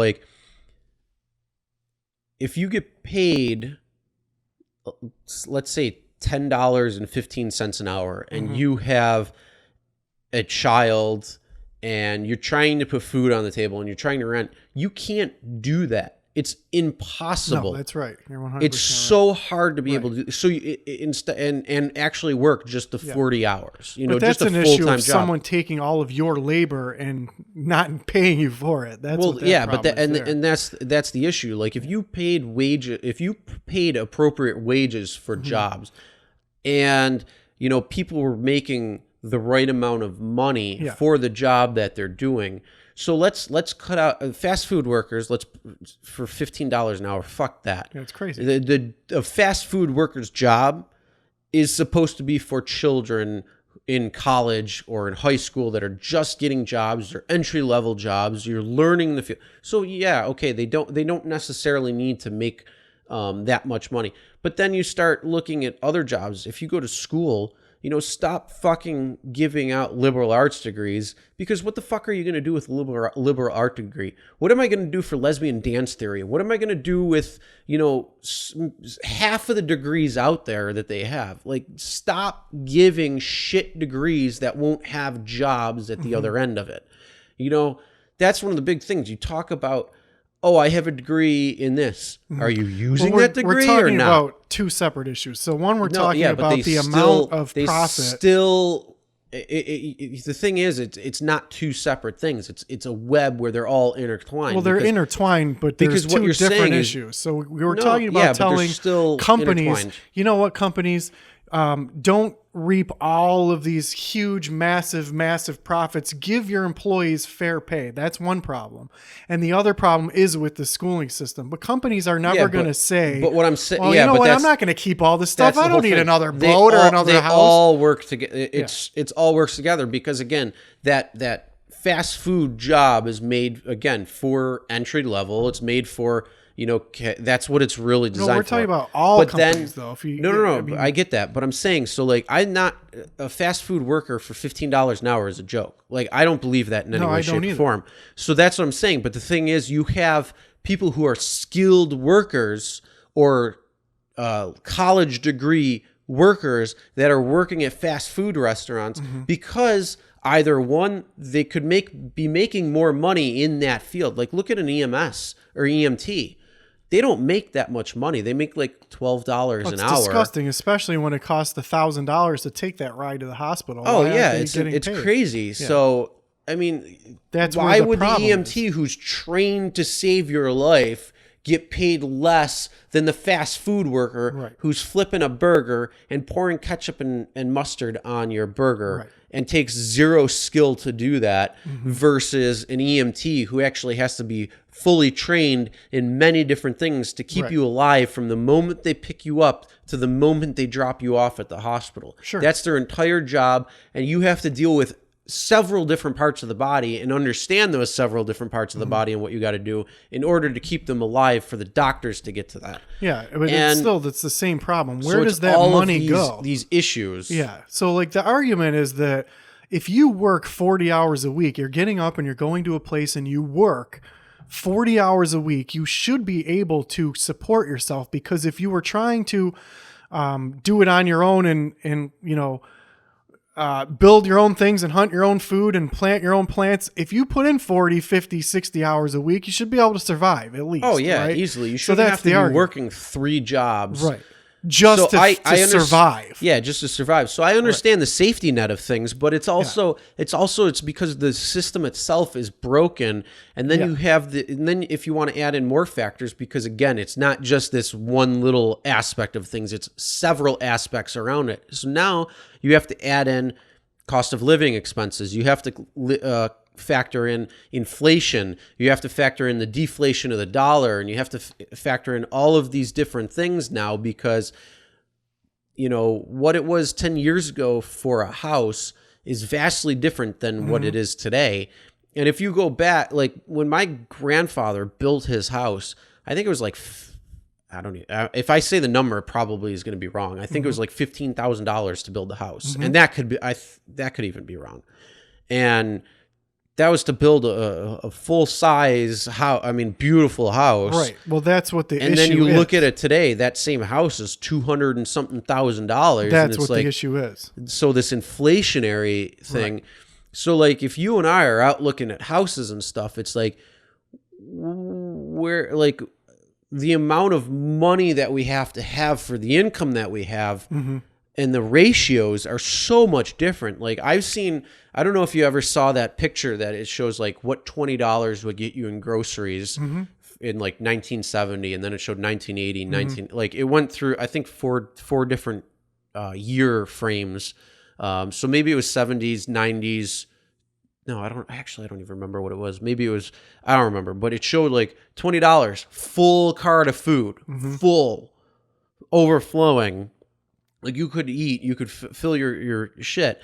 And then it slowly progresses to get smaller and smaller and smaller. And then like $20 today gets you like a couple of things, and that's it. That's what the problem is, and it's systematic. So there's a lot of things that add into what is happening. So for me, I get that. This is what I have a problem with in society. For me, there's a big ball of sun that's on fire that rains. Not really on fire. Right, but it rains photons. Fission. Yeah, it rains photons on the earth, which hit the earth, cause things to grow, and it doesn't change. There's always that amount of energy coming, give or take, and then things grow, right? So that is how we live, and everything can be measured. So the amount of labor that a person can do and the amount of things that a person can do in a day can be measured. But our financial system is so skewed and is so... Welcome to the world of centralized banks, ladies and gentlemen. So, I mean, it's not just that. There's a million different things. There's compounding interest. But that's because of centralized banking. Compounding interest is because of centralized banking? They put that... I mean... compounding interest is because they figured out a way to put out these loans and put interest on it, and it's part to do with banking. Okay, well, it's because we accept this financial system right now. As human beings, we're all accepting and part of it. So it's systematic, whether we want to or not. So do you think, well, of course. That's the problem. Do you think that a corporation where it's essentially just thousands of people, but do you think that the higher ups that are making those decisions to say, well, we've got a board members to please, and we've got a stock market to please, and we've got to get more profits. Do you think that they're going to say less profits? No, they're going to say more because, one, it's fiduciary responsibility. So that's part of the law too, is you have to have fiduciary responsibility to make... Even if it's a small business, like let's say a bar, if you have, let's say 3 owners and 2 of them are silent partners and one of them is one who's at the bar full time and taking care of it, he has a fiduciary responsibility to make sure that bar runs as best it can to his other partners. And if he doesn't, those other partners can come and shut him out. Mm-hmm. And it's the same thing when it comes to large corporations. They have a fiduciary responsibility to all of its stakeholders, which would be shareholders who own a portion of the company, to try to get them profits or return on their investment, because they're essentially investing. So what they're doing is they're trying to say, oh yeah, we need to make sure we can get more money into the people. We want to make sure it grows every quarter or gets more every quarter. So we're going to try to do what we can. So there's a lot of issues there. So every step away from the fair trade of labor that you get is what causes this whole problem.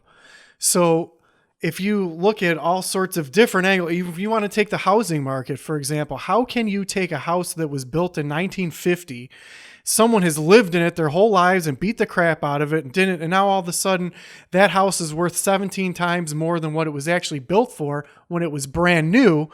And I'm not talking about improvements or anything done to it. It's got the same old, beat up. It still has that burn mark here and the bump there. Not only that, then go different markets. Right. So like that 1,000 square foot house that's 3 bedrooms and a bath and a half might be $120,000 in one area, but it might also be $550,000 in another area. $1.5 million. It's insane. I was looking at the other day, and it's completely out of balance, because at the end of the day, again, I love math and science. We ingest food, we burn, calories. Those calories can be measured. There's only a certain amount of work that people can do every day, even if you're the strongest, fastest human that ever lived, and you can only produce so much.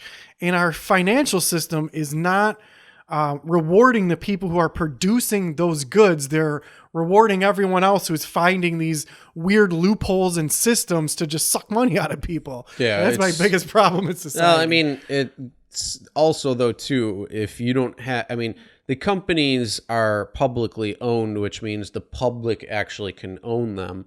And so they're getting money to be able to do their business, because, otherwise, if you didn't, you wouldn't have any. You might not have money to even operate. I get the so need for there's different. I mean, you can take both sides and argue both sides. I'm not arguing. It's just the whole thing is. I'm not arguing the need for resources to be invested to. Yeah, to I mean, but I'm just saying there's this whole it's a whole system that's so skewed off where it should be and broken that it's the question is how can you even where do you even begin to fix it? And then if you fix one little aspect of it, is that really going to make a change? It's like banning plastic straws. Right. Is that really going to make in one area? Yeah, good is for that you. Really going to make a fucking difference? In the overall? Yeah. No, it's not. I mean, it's a step in the right direction. If you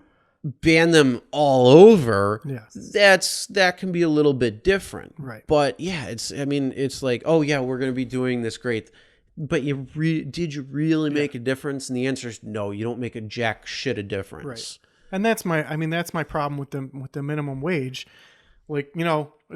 Generally, right? This amount is a foot. It's 12 inches. Or if you're in the rest of the world, that's probably about 2 feet right there. Yeah. If you're the rest of the world, what's this? A meter, right? If you're in the rest of the world, so no, it's probably a little longer. Yeah, meters. Right. Yeah, it's 3.5 feet, right? So you're a little bit. So let's say this is a foot, right? Well, you can't, and this is 12 inches. We agree upon the standard is 12 inches here in the United States, right? Well, you can't say, well, now you know what? This length, that's not 12 inches anymore. That's 15 inches. You can't just. It's still this amount. This is this amount of water. You can't change the you can. The scale, but nothing's going to happen. You can change the scale. You can, but change the scale, and you're like, all right, well, we're doing it from this way now on. Yeah.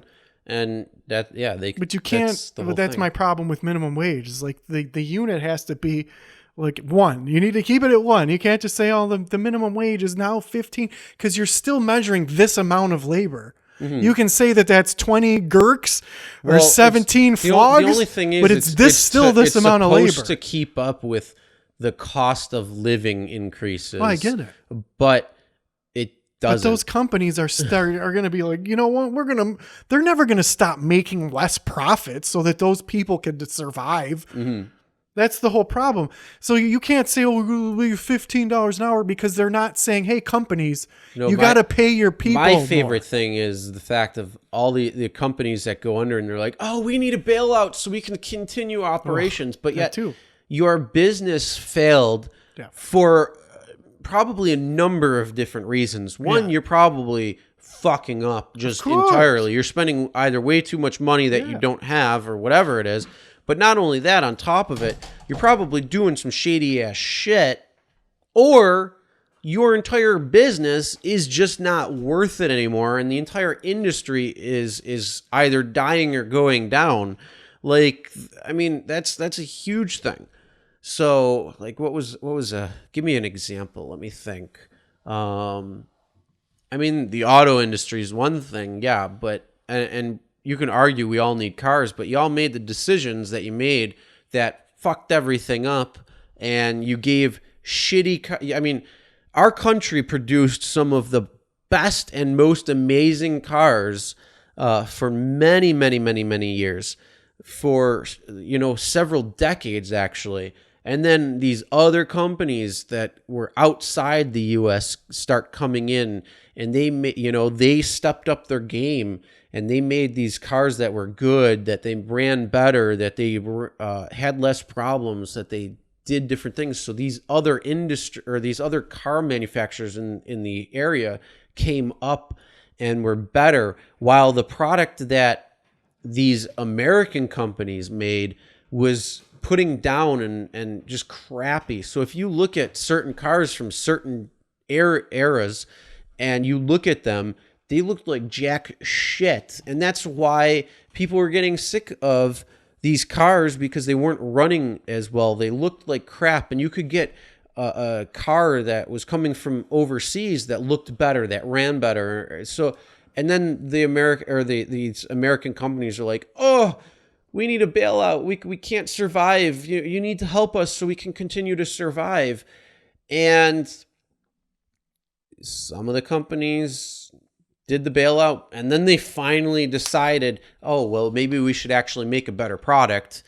So they did. And now they're doing better. And then there's a company out there that said, we don't even need a bailout. We're going to start making better products because our customers demand better products, and we need to be competitive in the market. And so they didn't take the bailout, and they did better products, and now they're big company again. They're turning profits.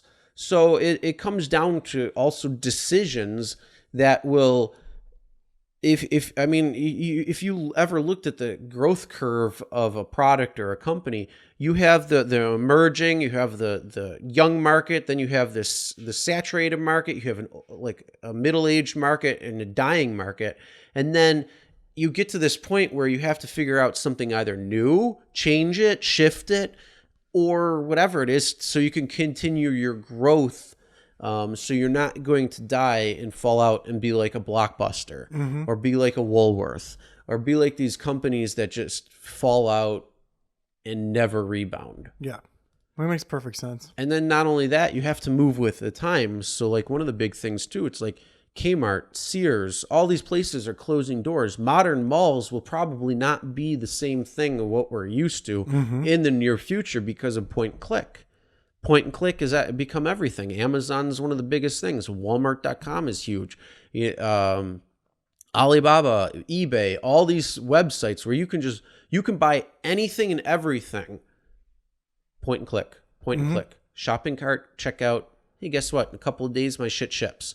Or if you do have a store nearby, you can be like, oh, I'll pick up in 30 minutes. So that means your order's right there. You don't even have to walk around the store anymore. You can do it right in your underwear and have it shipped to you. It don't matter. Well, the world is definitely changing, but it always has. So people just have to adapt to that. But what hasn't changed is human beings' physical amount of work. It's so just you gotta changing pay fast. It's changing faster than it's ever changed. Yeah, for sure. So like you look at 10 years ago, I mean, nobody had a smartphone really. Nope. Like they were just hitting the market. Like the iPhone came out in 2007. That's nothing. You go back 50 years when you're looking at 1970. We're going in 2020. 50 years ago is 1970. Look at what was going on in the 70s. What technology? You were just starting to get like color TV and all this stuff in the 70s, and there's all it was nothing like what it is today. Like if you would have time traveled to the 70s, and you'd be like, holy shit. But then you go back 100 years, you're looking even like huge difference. And then you go back and there's some minor changes in minute, but nothing has changed as recently as it is today, just because of the way the technology is advancing. Yep. And that's my whole issue is like in today's day and age, there should be no homeless people. There's no reason for it. We have technology. There should be not one homeless person. Trying to tell me that we can have a smartphone and we can make this podcast and have all these fancy things, but we can't take care of basic needs like healthcare and housing and food. Sometimes though, it comes down to choice too. It's sometimes it goes to personal choice and what they're doing and the choices that they make. So it's not. I mean, you can't just say. Again, that's a complex issue that you can say. Yeah, I mean, we can all say, homelessness is wrong and there shouldn't be homeless, but we have to look at the reasons why are people homeless? Why is that individual homeless? What is going on? Do they have a mental illness that they're homeless for a reason? Did they make bad choices? Did they have a gambling addiction? Did they have, drug addiction? Are they perfectly fine? Are they just antisocial? Are they just, each person's going to be different. We need to figure out what the reasons are and then how to combat those reasons as well too, because again, that gambling addiction, could we help that person beforehand so maybe they didn't lose everything on a bet? And maybe that drug addiction, maybe they could have gotten help. Maybe it was because it was doctor prescribed opiate and they only give it for X amount of time, and then all of a sudden they couldn't get it anymore, so they had to resort to drugs like heroin, and then it just messed up their entire lives, and they were trying to get the next high. So we really need to, or even alcohol. Maybe they spend so much money in alcohol, and I mean, we just don't know. We can't look at homelessness as a blanket for everybody. We got to look also at the why. If other developed countries can house their people, we can too. Well, I'm not saying anything against that, but I'm saying why and how. Oh, of course. If we can answer those questions, then maybe we can also combat it to the point where it might not be an economical, or I mean, where it might not be a up to the mass of people, but up to individual itself. So then instead of having homeless, they're making the proper decisions and the right decisions, or maybe they're making better decisions, or they're more informed, or whatever it might be. So then they won't take the steps where they're homeless. Mm-hmm. Yep.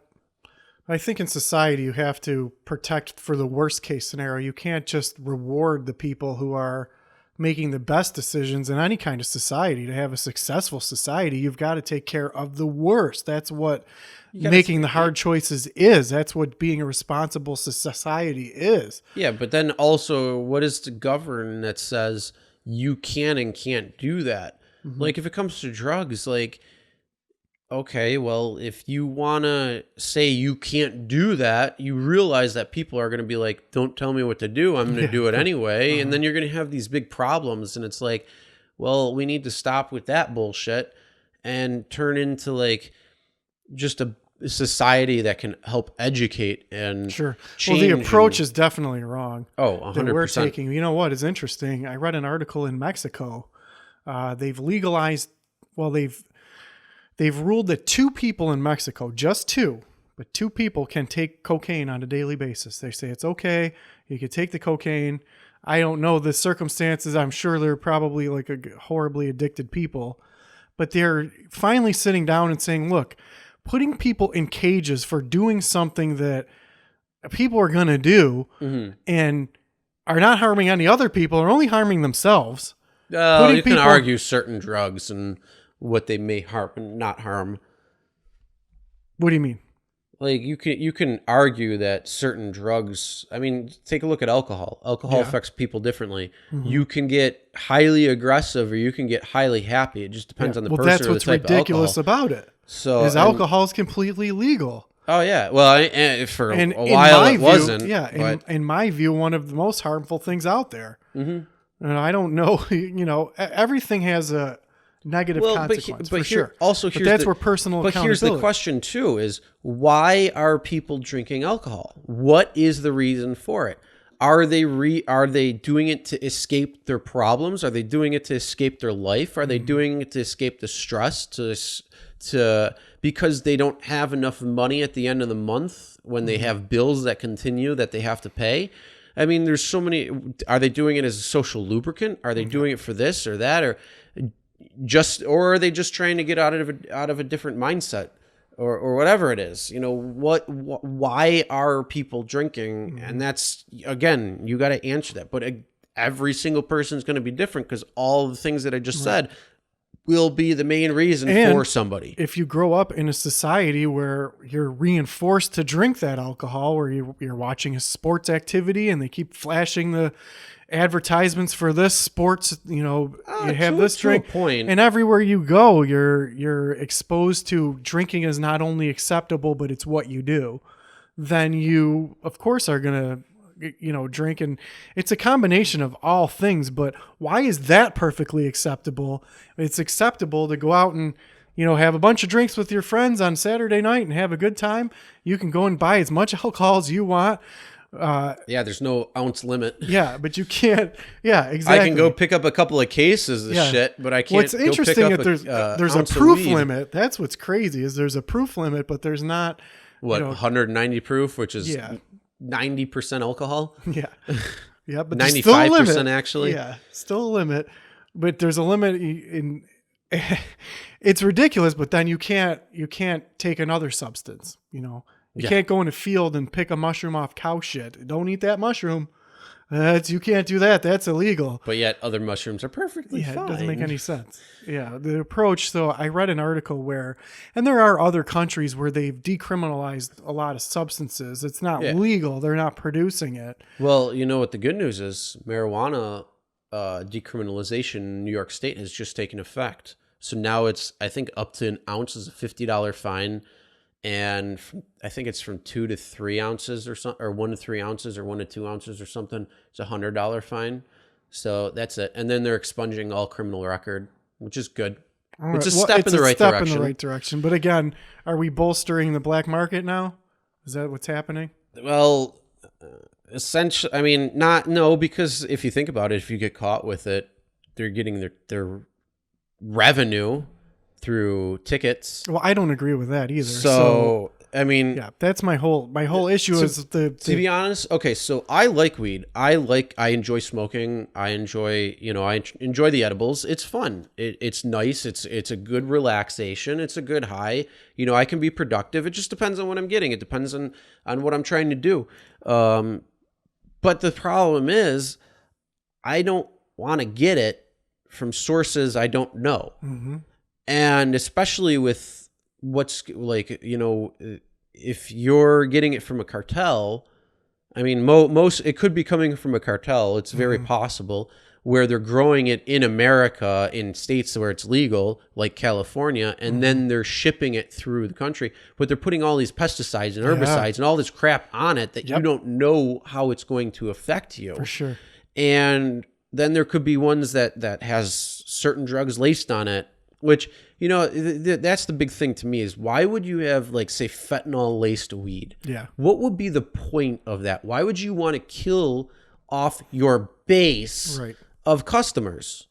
I don't understand. Like, to me, I don't understand. Like, these are high, I mean, whether you want to admit it or not, cartels are high-end business people. For sure. They're just dealing in black market goods. Yep. So they are dealing, but they're highly educated businessmen that are not just venturing in the world of drugs, but they also have property. They have, they have a lot of different things that they encompass and cover. And they also give money back to their area. So they put schools up. They put, so they're not overall. Some of the work that they're doing is good. Some of it's bad if they're doing like cartel war.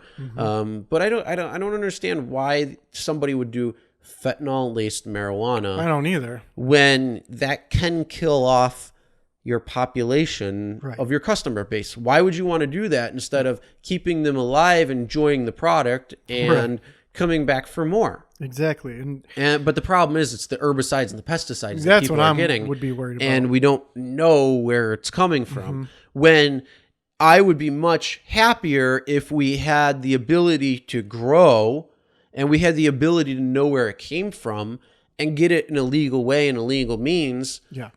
I don't really care if you pay taxes on it. Well, see, that's the first step. But my issue is that I'm in our society in a position of power. And you know what, Chris? In order for me to allow you to be able to have this marijuana that you want so much, you're going to pay me 25% of everything that you sell. Oh, I'm going to do good things with that money that I require you to pay me, but because I'm in a position of power, that's what I dictate. But you know what else? You're going to have to come up with $15,000 to $20,000 to $30,000 just to pay me for the piece of paper that says that you're allowed to do that. Yeah, but when you do legal marijuana, the cost of it will drop significantly. So even the cost of, I mean, like, I don't care as long as I get my chunk.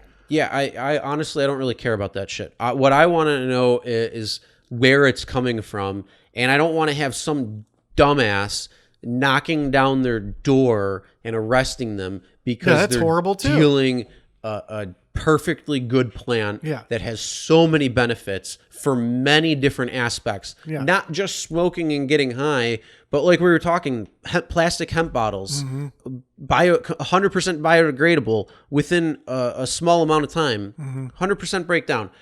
Clothing is better. You can make you can make parts for cars. You can make parts for this. You can do things for that. I don't think the issue is the hemp. I think it's the THC active content, but it's both sides. But that's the thing. The whole plant is like, you can't grow the plant, but yet it has so much benefits and so many things that you can do. You can grow or make rope. You can, I mean, from something simple as rope, you can buy to you can ethanol, grow hemp. to all this different grow stuff. marijuana.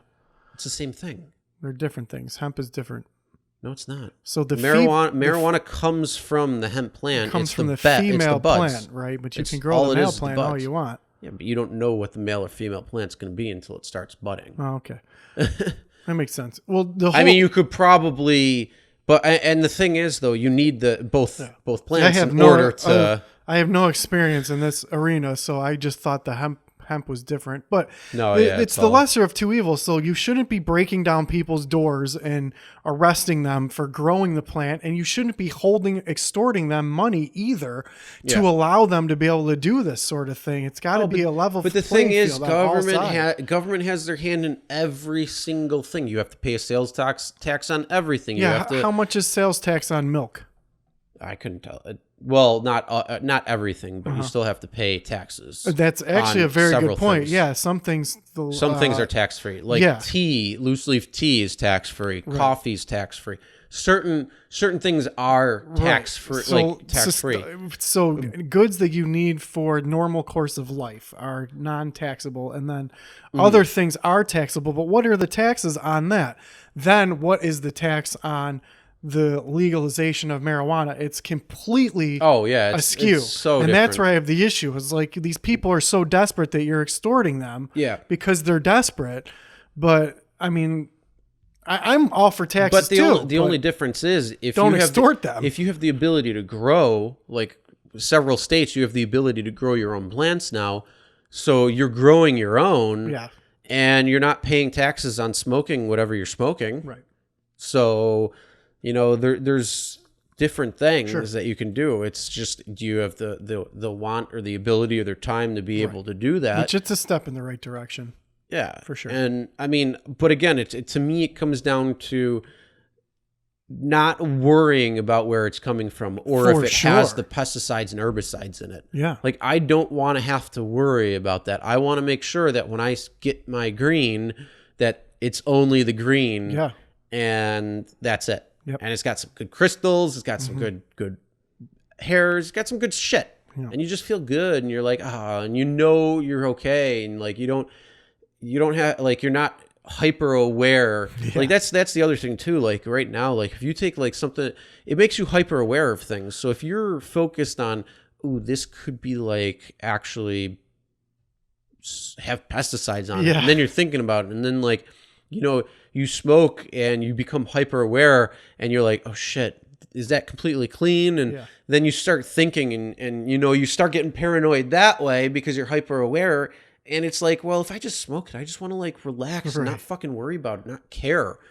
And it's like, and then why is it illegal for me to get it here when I can go 18 miles down the street, or 18, let's just say 18 miles in that direction, and it's perfectly legal. Mm-hmm.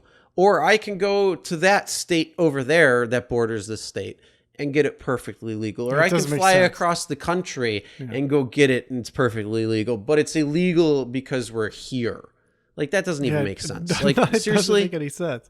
Like, I get the reason why, like, our society has structured, like, okay, you group over there, you want to make your own decisions, you make your own rules, and you can vote on your own rules. And our group over here, we have the ability to make our own little rules, and we can all take a vote. Yeah, I get the reason why they have these.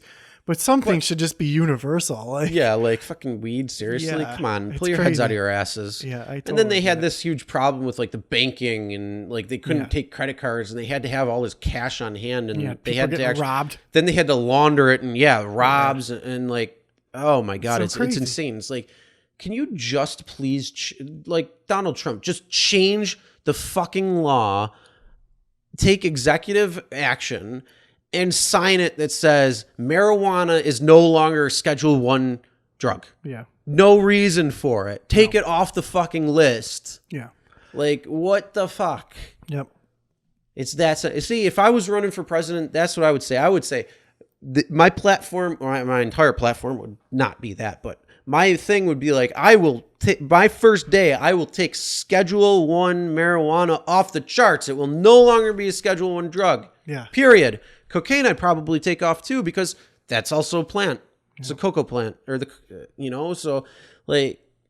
Well, I mean, the approach, the amount of time and effort that is spent for this group of humans to find this other group of humans, to capture this other group of humans, and put them in a cage for doing something that they wanted to do in the first place is crazy. But you do realize that because marijuana is so widespread and so many people smoke it, it's very easy for these privatized jails to keep their jobs, because do you even remember what the percentage of marijuana offenders are that are in our jails? Well, it's something ridiculous. Drugs is the craziest thing. It's like, but it's the whole thing is with drugs. Like, so I understand you kill somebody. That's different. Yeah. That's but you smoke a little fucking weed, or you have some weed, or you're even driving pounds of weed from Texas to Ohio. I don't care Who whether gives a shit. I don't care what the substance is. Who cares? Having a group of people that are out there attacking another group of people,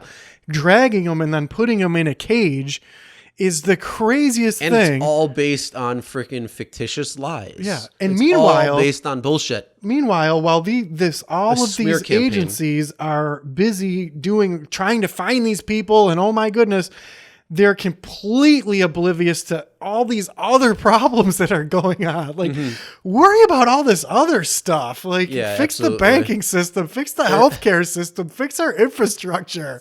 I mean, there's everything else. The thing is, there's so much that needs fixing. It's like, all right, where do we really start? And then how do we really make the changes? Yeah. Because there's so many checks and balances that the norm, and then if you try to change it, you're going against the grain and going against the norm, and you need to renormalize what's right. Yep.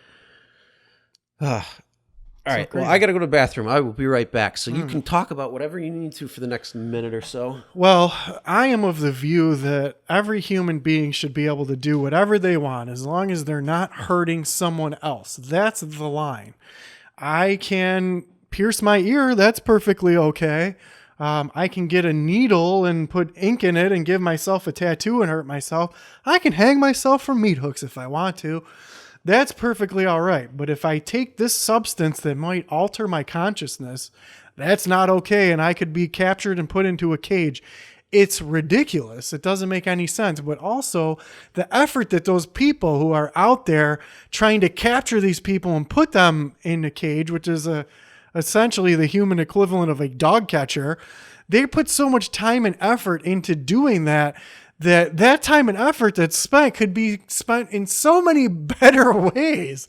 As I said before, like, our housing market is messed up, our banking system is messed up, our healthcare system is messed up, our our education system is messed up. Everything's messed up, but it's so important for these people to catch these other people and put them in a cage. It doesn't make any sense. It's a waste of time. You're fired. Yeah. Now, if people are having problems where they're hurting other people or they're not functioning properly, we have to find a better way to handle those people, because there are side effects to all of these substances. If you take too much of this, you could flush your life down the toilet. We need to have a safety net. It is everything. I mean, I eat too much, I'm going to get fat. You could drink too much water and you can die. You're going to die. Yep, for sure. All right, so I want to radically change this conversation, pivot to something completely different before we wrap it up. Yep. So we've been discussing a lot in depth at many different podcasts, our privacy and if our phones listen to us for advertising purposes. So I have a little update from our different things. First of all, did we come up with the idea of something that we wanted to look or talk about, and then all of a sudden see if it gets advertised to us or not? I did not, because I wasn't able to think of something. Either a bank or I have a no. vehicle. I'm not good. I'm still not. We got to think of some. Yeah, but, you're right. Because I want a product. I don't want something. Yeah. So okay. So here's the crazy thing. One of the ways it works is usually you're logged in on an account, and then it tracks you, and then it puts you like your web presence is known throughout everything. So Facebook knows your credentials for Google, knows your and all this, and YouTube knows your credentials for this and that, and Instagram and blah blah blah. It goes all over the place. It's this giant connected thing that everybody knows. So I got an advertisement because I'm getting a new desk. I want a new desk. And one of the things is I want one of the height adjustable desks because I don't want to just sit, especially editing videos for YouTube and editing through this. I don't want to just sit. I want to be able to also stand because I just want that. Yeah. So I was scrolling through Facebook and an advertisement popped up for an adjustable desk. And I'm like, oh, that's great. I've been thinking about like just on and off getting a new desk and making my office the way I want it for a few months now. I just never really, and it just happened to stumble upon it. So I'm looking that up, and I go, and so I'm on my phone looking at it, and then I'm on my computer. And I go on Google or on Chrome, and I open up Google, and I type it in, and I'm still logged in on Google to my YouTube page, and Facebook, I'm tied to my YouTube Facebook page, so everything's connected that way. So I type in adjustable desk. And Uplift or a bunch of sites pop up, and I see Uplift. So I click Uplift, and I'm scrolling through, checking out all these different desks, seeing what I want, seeing the different options they have, and then seeing that they have all these customizations. So you can get all these different products. Like you could get, like a USB and all this different stuff. You can also even get chairs, like ergonomic chairs. You can even get a pedal chair, which I'm like, fuck, I think I might want that. Because like I said, I don't want to just be sitting there, and editing takes a long time, and I do a lot of work on the computer. So I'm like, oh, that's a really good idea. I think I didn't know that product exists. So it was just me venturing around. So I was looking at all this stuff on Google on my computer, and now I'm not logged in on that computer at all on Facebook. Like if I went to facebook.com, it wouldn't know who I was. I'm just not logged in. So then I open up Facebook and scroll through again, and my advertisements changed to now all desks. So it wasn't just the first time I think it was like autonomous or something. That's where I got the original look on that popped up. Then I had advertisements for Uplift. Then I had advertisements for like Walmart.com showing like desks, and Amazon showing desks and things like that was popping up on my Facebook feed on the advertisements. Because again, all those are interwebbed and interlocked. So if you look up something and you're logged in on Google via YouTube, which I was, and I'm still, and Facebook recognizes that I'm also logged into that there, so it has this huge impact. That's not just oh, I'm talking about something or looking up something here. It's because all these places are also tracking you too, so they know where you're going, what you're doing, and then all of a sudden it's like, okay, well you popped up here on this computer on this address, and now your phone pops up here on this address. So now we know these two are connected, and that's why you're getting all of these advertisements for everything, because you've shown a piqued interest in getting a desk, and you've looked at websites, and you looked at this. So now we're going to bombard you with different furniture and options that are for desks or for chairs or for filing cabinets or for like different things like that. So, I mean, I could pop up my Facebook probably right now and scroll through to the first, hold on, I just got to refresh. Oh, the first one is brilliant home control, so smart control. But let's go down to, wow, I'm actually getting a lot of things. Oh, there's waiting. Now I'm talking about, okay, so here, Value City Furniture popped up. Furniture place. So I scroll through. First one, floor lamp. Then it goes to desk chair. Then it goes to sofa table and desk. Yep. You know, so yeah, it's changed. It's given me all of this home now. Like I've never seen Value City Furniture on my Facebook feed ever before because I never really looked at that. Same thing with, Casper and Purple I've always had pop up.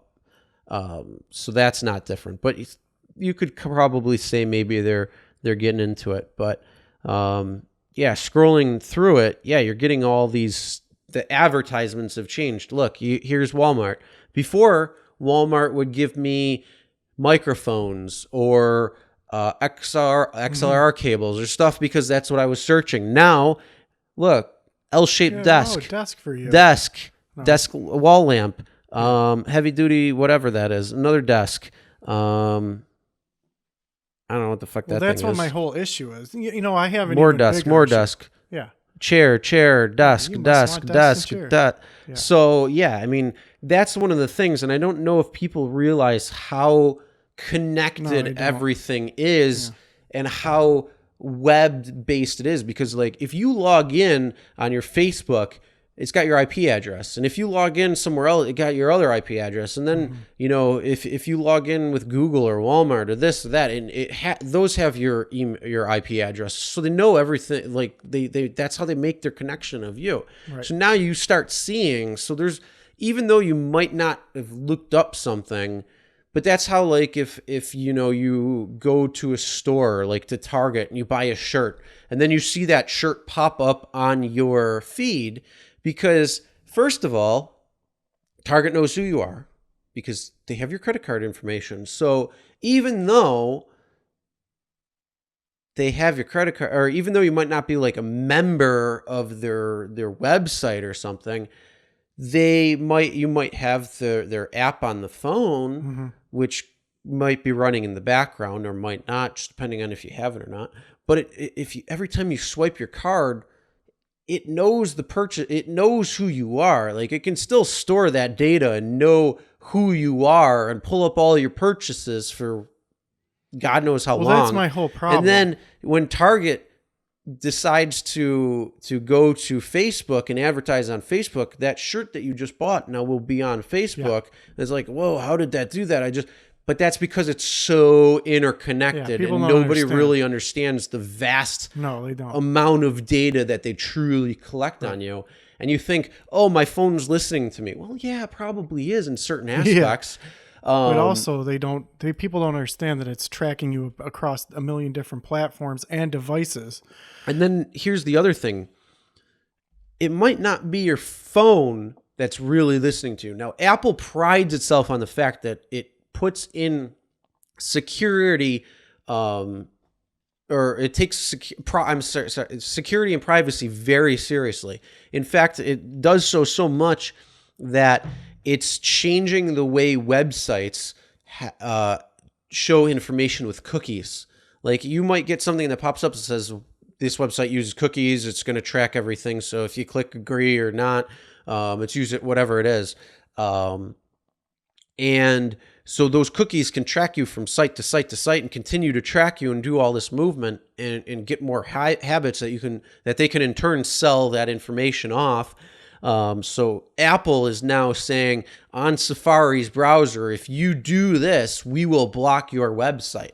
So they're actually like using they're swinging their dick essentially that says you need to start falling in line with privacy and take it a little bit more seriously, because that was those little things were actually poking holes into like Apple's security. Right. So do I really think that my phone's listening per se? Probably a lot less than if you really look into it, especially with the fact, like I said, coolers. Now, if I wanted to start looking up a cooler on tomorrow I'm going to actually go on my computer and start searching coolers. Oh, yeah. So I'm actually going to now do this cooler search, and we'll see how it changes all over. But certain things like Alexa or Google Home, they listen 100% of the time. So whatever conversation is said in earshot, if it hears a product or a phrase, guess what? Boom. Yeah. It has you, and it'll advertise exactly what you said with those keywords. That's my whole issue. So there was TVs are the same exact way. Yeah. Well, it's crazy. So there was a movie called Johnny Mnemonic with Keanu Reeves, and part of it I gotta see if that's on Prime. Yeah. Have you seen the movie? It's a great movie. I've never heard of it. Really? Yeah. That's why I got to see if it's on Prime. Johnny Mnemonic. It's a good movie. Okay, continue. So Keanu Reeves goes onto the internet, and it's like virtual reality. But when the internet was coming out, is it JON or JONN or JOHN? I don't remember. I would have. You're asking me if you could spell mnemonic. Yeah, but is it with a P or N? Yeah, mnemonic is definitely probably a P. So, good thing that Google damn it, it's everything. not. Yeah, it's not on Prime. You know what? I haven't seen that anywhere in a long 95. time. Yeah, it's an older movie. Yeah. So in that movie, he like logs on to the computer and he has these gloves, and it's like a virtual reality where he's like going through all these little tunnels and looking for this different address to go to, and he ends up. And that's how I thought the internet was going to be, like the potential of it. I thought it was going to be like... Did you ever see The Net with Sandra Bullock? Yeah. Okay. So it's very similar to that. Well, what the internet has become is just so far away from what the internet could be. And it's ridiculous. Like today... It's also so far away from what it was originally. It is. It's a great... I mean, you can find anything. There's a benefit to the technology. Yeah. The downfall is that they've produced these algorithms that get engagement. Yeah. And because most people react to more aggressive to fight, they are more vocal when it comes to something that's against. So let's say like abortion issues or whatever issue it might be, or like Antifa or whatever it is. These issues enrage people, and that's when they start going on their rants and they start getting into fights with people, and because it's saying, oh, there's so much engagement on this, let's pop this up into your feed. Well, you said so that's my issue is the pop-up. So but that's because you're engaging in it. When so I it's went the same to, thing. So like I looked up desk. Now I'm getting pop-up from advertisements for that's furniture. My issue. So it's the same. I envision some kind of like virtual reality thing where it's like you'd be in like a hallway, you go down a hall to a door, and like things move back and forth. Like the web would be 3D. That's what a lot of people envision. There used to be a program on the computer that you could get to organize your desktop that was 3D, right? And you could take your little things and you could put it, and I thought that's how websites were going to be. There were some websites that you could go to originally. They were like a virtual reality type thing, and it was a 3D space, like a Doom video game type thing, right? And I'm like, oh, this is going to be really cool. Yeah, well, it didn't turn out to be that. My first computer had that. Yeah. And it had like, it was, we got it in 94. I think it was HP it was HP. And their startup menu or their startup program, it ran Windows 3.1. And so it was before 95, but it was after DOS. So it was like the first real Windows. And the startup program, instead of going to the program base that you see in Microsoft, it would open up and it would look like a home. And you could go like to the office and it would like show all these tools for the office. You could go to like the playroom where it would show games and stuff. And you could go to like the living room and it would show all these different things and break it all down. So it had that almost virtual feel to it. That kind of worked. And then, I kind of got smart and said, well, I don't really want that anymore. I just want the Windows so I can, access things a little bit differently or quicker, because it was, you had to, you had to load it up, and then it had to load that screen, and then you had to click on the right room, and then you had to click on the right thing, and you had to do all these clicks. And then if you wanted to transition from one place to another in this virtual house or virtual setup, then you had to back out of that room, and then you went back into the hallway, and then you had to go into the other room. So there were all these clicks that were very unnecessary at the point. So then that's why I eliminated that program, that startup program, and just said, fuck it, I'll just run off the window panes and have what true Windows 3.1 is, where you have it. And that's, I think, part of the reason why, is because you had so many clicks going. Right. I totally get that. Time consuming. Yeah. So my whole thing is like, okay, well, this isn't reality. It's a computer program. You could just be like, it's Star Trek. Voop, I have a transporter. I'm over here now. But I just thought that the internet would be a lot less static than what it is now. And I used to go to web pages with my Netscape browser. There was more like a navigatable thing. You could also only transfer so much data that was the problem at a time. For sure. Especially when you're running like 14.4 modem. Yeah. And so when 56 came out, and it's like, oh my God. The scope of what I thought the internet was going to be, in my vision of what it could be, was a lot different than what it is now. But then the invention of the pop-up, right? And now all of a sudden you get this somehow, and even when you have a browser with the pop-up blocker, somehow you still get these pop-ups, right? Yeah, like, who invented this? They should be. Yeah, but it's not really the pop-up.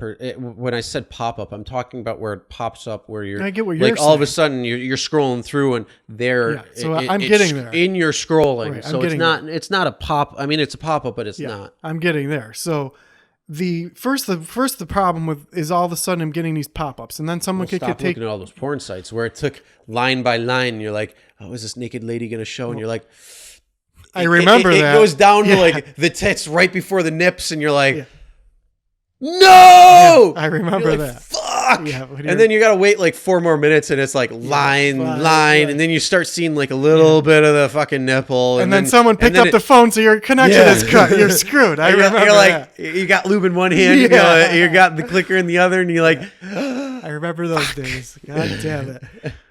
No, footonballs.com is a sports website. It is not a pornography website.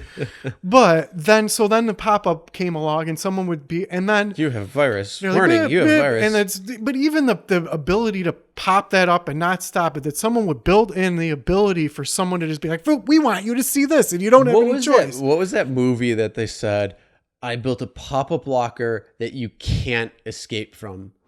I don't know, but it would be a great idea. So that was my no, first that's issue. A bad idea. Yeah, well, that's my first issue. Is like, okay, someone can take over your browser and just screw your windows up. Then now when you start going to websites, I changed the oil in my car, and I needed to go to the website to see if I could find a new plug because my oil is leaking and I need a new bolt, right? Well, as soon as I go to that auto website, it just pops right up like, hey, sign up for a newsletter and get the blah, blah. Like, no, I'm here for a specific reason. But that's because they're trying to get your data. Of course. Here's the best part. So if you bought something on that website, they still got your information. Of course. So they then just can't that's my whole contact issue. You the same way. So I thought that then when I start going to these sites, it's like, local singles in your area, like it shouldn't be able to read your zip code from your IP address and know exactly where you are. That's the whole thing, though.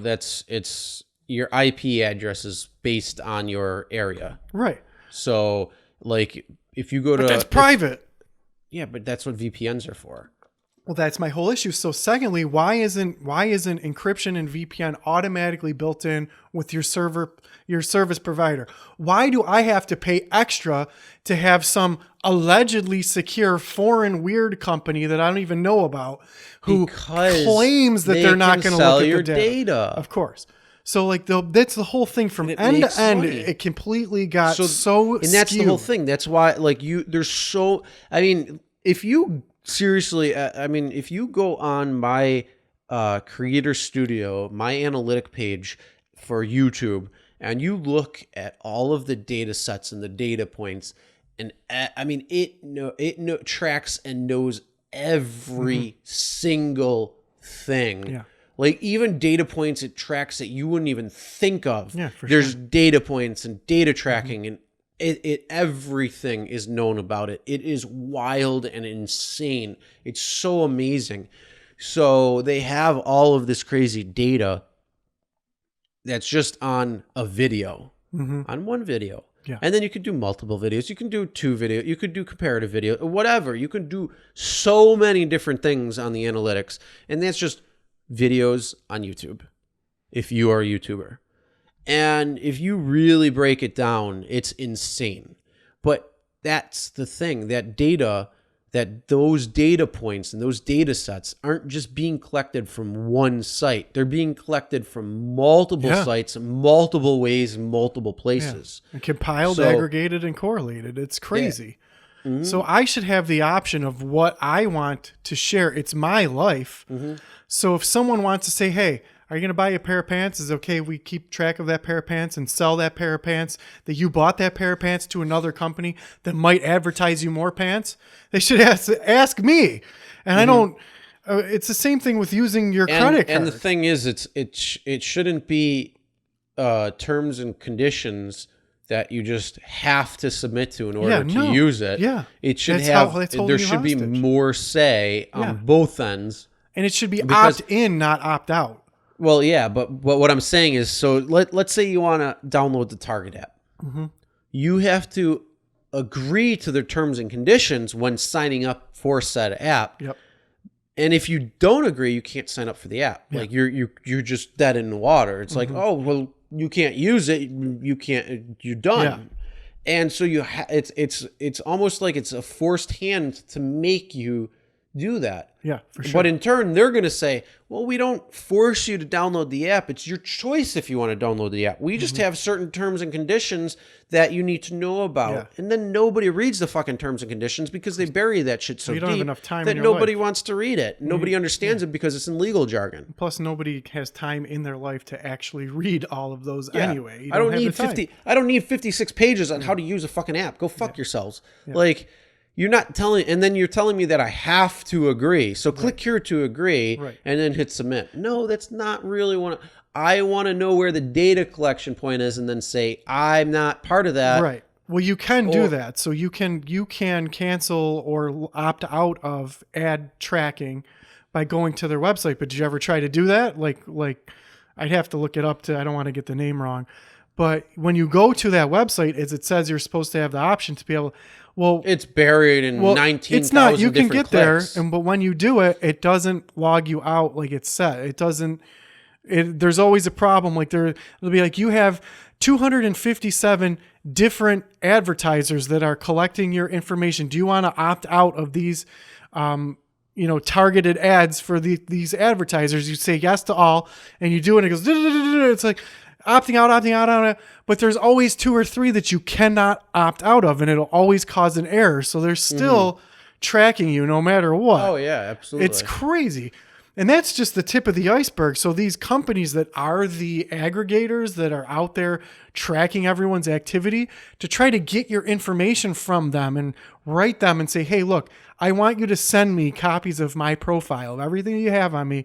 You can't even do it. It's ridiculous. Well, I mean, you can download your entire Facebook profile for Facebook and Google, but for certain that's things, not Facebook is not the aggregator of the information that they are selling. Are. Well, they aggregate what you search on their platform, but they sell your information to advertising companies. Yeah, to but try they also to get sell that, what you click on. They also sell you what everything comment, they can, for sure. It's everything. But to try to get your information from those companies that Facebook is selling your information to is impossible. They also data mine your pictures and all that stuff. Yeah. So everything you do is tracked, and it's gone way too far. Yeah, and it's gone way too far, way too fast, and nobody understood the reality of the situation. But if we just put some thought into it, it's like, okay, when I go on the internet, it should be encrypted and secure, so no one can steal my banking information while I'm trying to buy things from these companies, which the actual transactions are encrypted most of the time, but the whole thing, the whole pipe should be encrypted. I shouldn't have to sign up for a VPN with some strange company who claims they're not going to data mine my information or do anything. Who knows? There's a lot out there that they really won't. Well, sure. Like there's companies that audit them and people are like, look, we audit them and but Still, why isn't it just built in? Why do I have to pay extra for that? Another along the same lines of privacy. Well, there are I mean, you could use something like Tor, which is a web browser that is a VPN built in, and it'll change your IP address. But there are options. But the thing is, if you log into certain places, that can be bypassed. Sure. And it's like, if it was funny, like when I used Tor, and I logged in on Facebook because I wanted to see what would happen, it was freaking hilarious because like it's like you're locked out from Facebook for whatever reason. And so I go on my email and it's from Facebook and it says, you have a fraudulent activity on your account. We have suspended your account until you can verify if it was you or not. Yeah. And then they're like, you need to change your password. You need to do all this. And because it was saying that my IP address was showing from Bangladesh. Sure.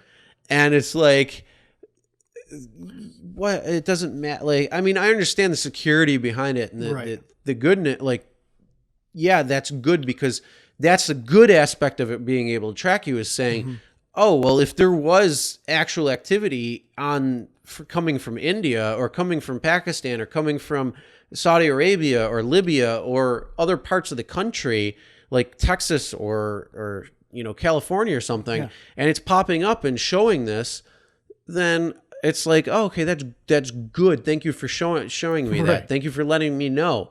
And then Google, like anytime, if you change like a thing on crazy. Google, you get like 8 emails saying blah, blah, blah. Did you change it? Sorry. I couldn't log in.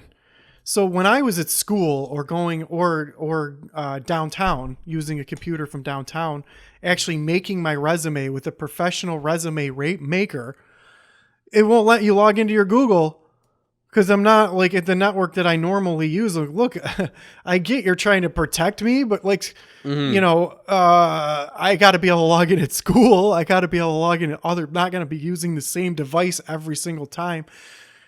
But yeah, exactly. I mean, I get that. So here's my question along the same line of privacy.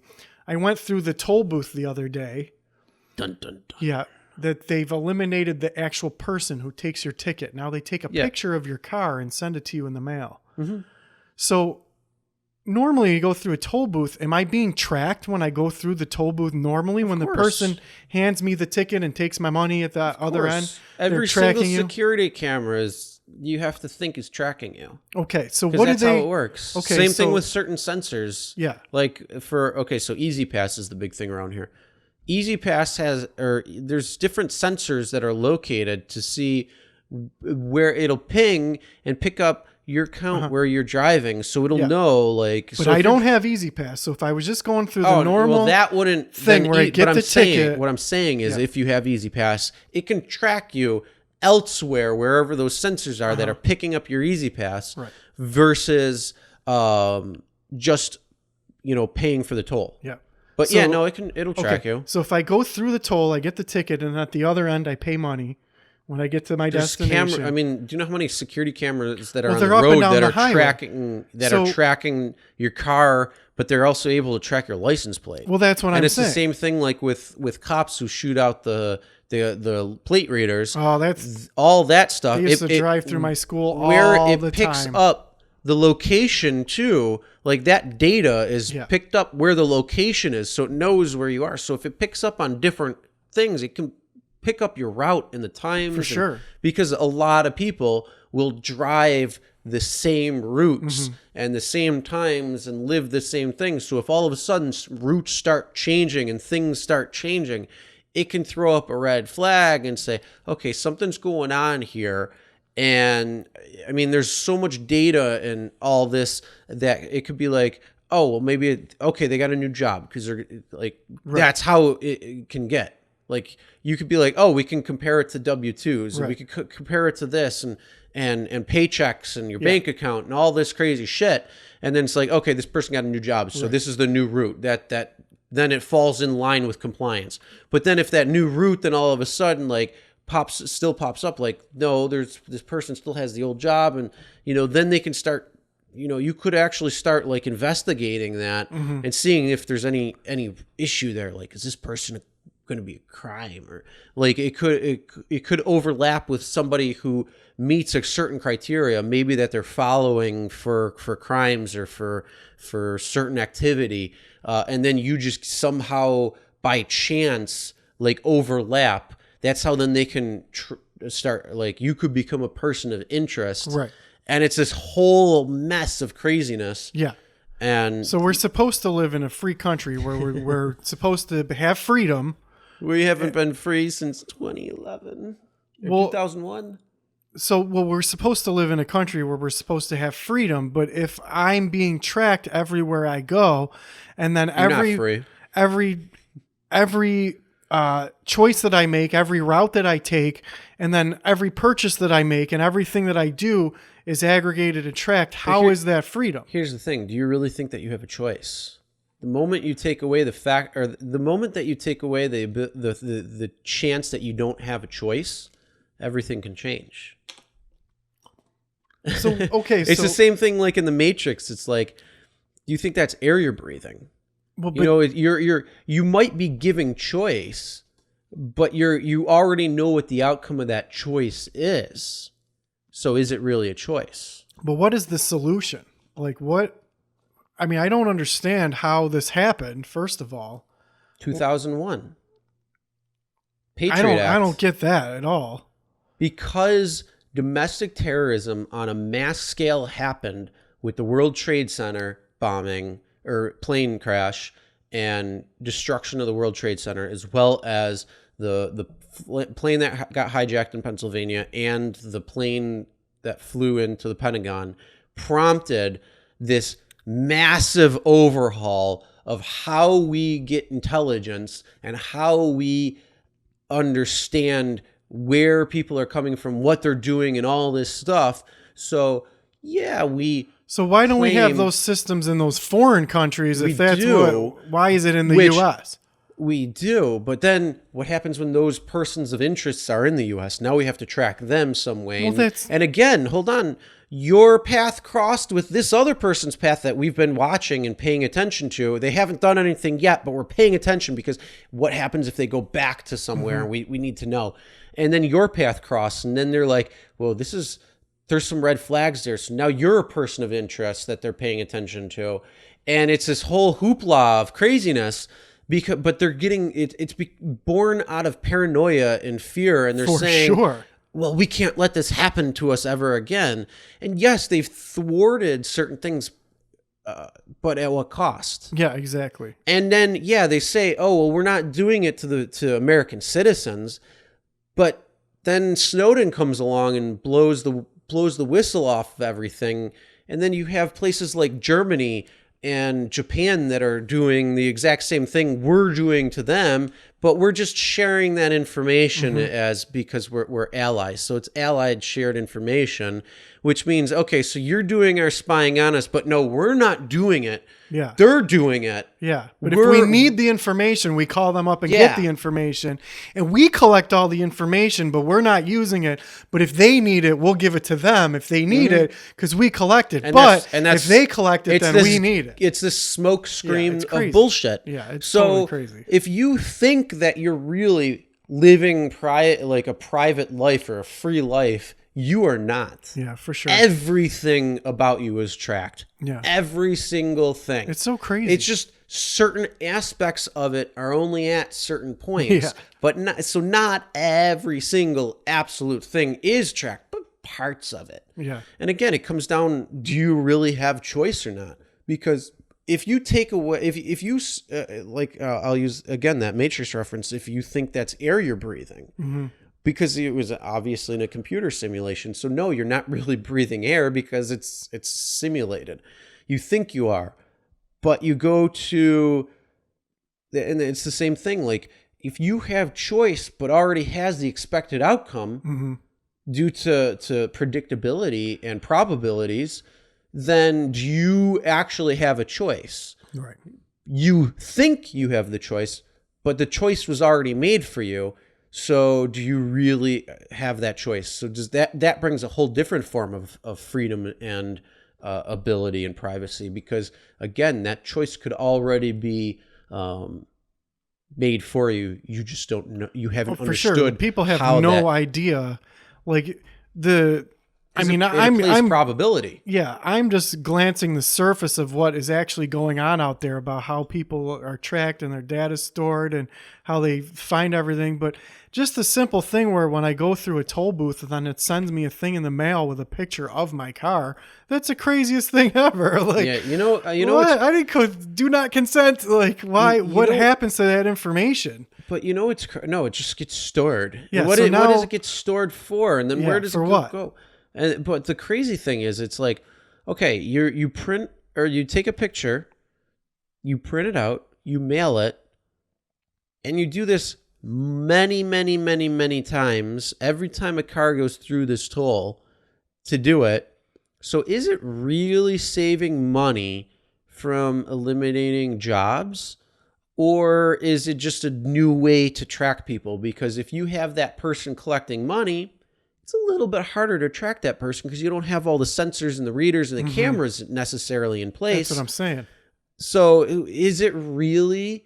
So again, I mean, think about it. Mailers cost money. Yeah. To mail out. The picture and the paper and all that costs money. Oh yeah, well there's definitely I don't get why they have it in the first place.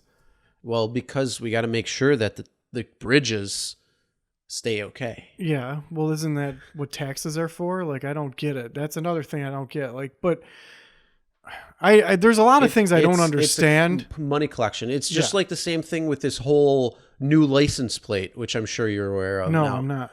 Well, New York, Cuomo said we want to change the license plates again, and everybody, like both parties, are saying, "Dude, this is a money grab."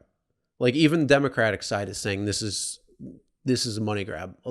So, and that's essentially what it is. It's you having to now get new plates and pay this fee, or the government will pay the fee, which still comes in taxes. Yeah. So essentially, so we're paying the fee no matter what. Yeah. We just might have it offset by a tax instead, and because he wants to change the plates. Why? I don't know, because it's fucking bullshit. See, this is what. But that's the whole thing. Like, if you look, even at so the bridge that just went up that replaced the Tappan Zee, which is going from Westchester. I'm sorry, not Westchester, from Tarrytown and connecting over the Hudson right there. Yeah.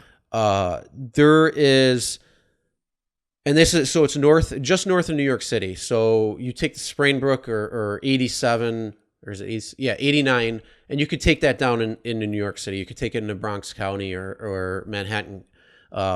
So it's not far, but it was a Tappan Zee bridge. And it needed replacing. It was very shitty. Like I've driven over that thing so many times. It was just it was like driving through the Indian reservation part of Really? New York. That's so crazy how that stretch of highway. There's a reason for that. I know why, but it's crazy how it's like no man's land. It's going deteriorated through there. beyond So belief. bad, so And bad.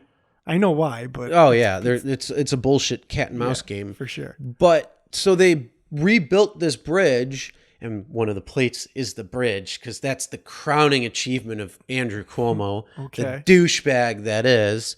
And he named it the Mario C. Cuomo Bridge for his father, who is also the governor.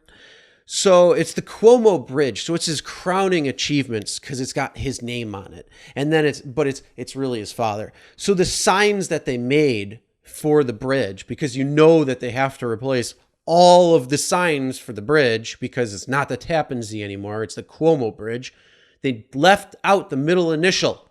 Oh, really? So now they have to replace all of the signs that cost like, I don't remember if it was in the hundreds of thousands or if it was in the million where they had to replace the signs. And they're saying that the bullshit thing, because, you know, that it's a way for Cuomo to pay the people that's close to him and give them a little bit of money. Well, that sounds right. Like, so, okay, the people who didn't... And it's the same thing with those signs that are posted throughout New York, the like, I love New York signs and all the, which are not DOT on a federal level. So the the federal level said you have to remove those signs or pay fines.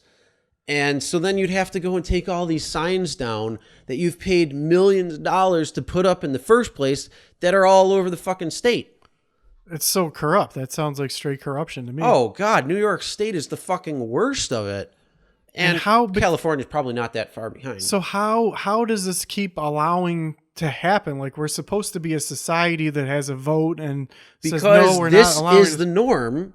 And people are like, okay. And people are like, oh, well, it cost me more money. All right. I pay for more money. He stretches it and stretches it.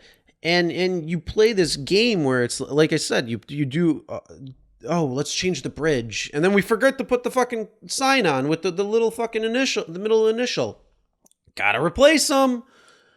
And that's so messed up. Oh my God, yeah. But then, so he pushed it a little too far with these new license plates, because if anybody in New York or around New York knows, they just changed the license plate. So it used to be like the primary plate was white, and then it had at the top it had a little strip. It said New York, and it looked like Niagara Falls. I liked them. Statue of Liberty. It's a nice plate. Then they changed it a couple of years ago to this gold plate, which was more like the Empire State plates, which was like supposed to be like a throwback to the old Empire plate, which if you ever saw, it was very similar.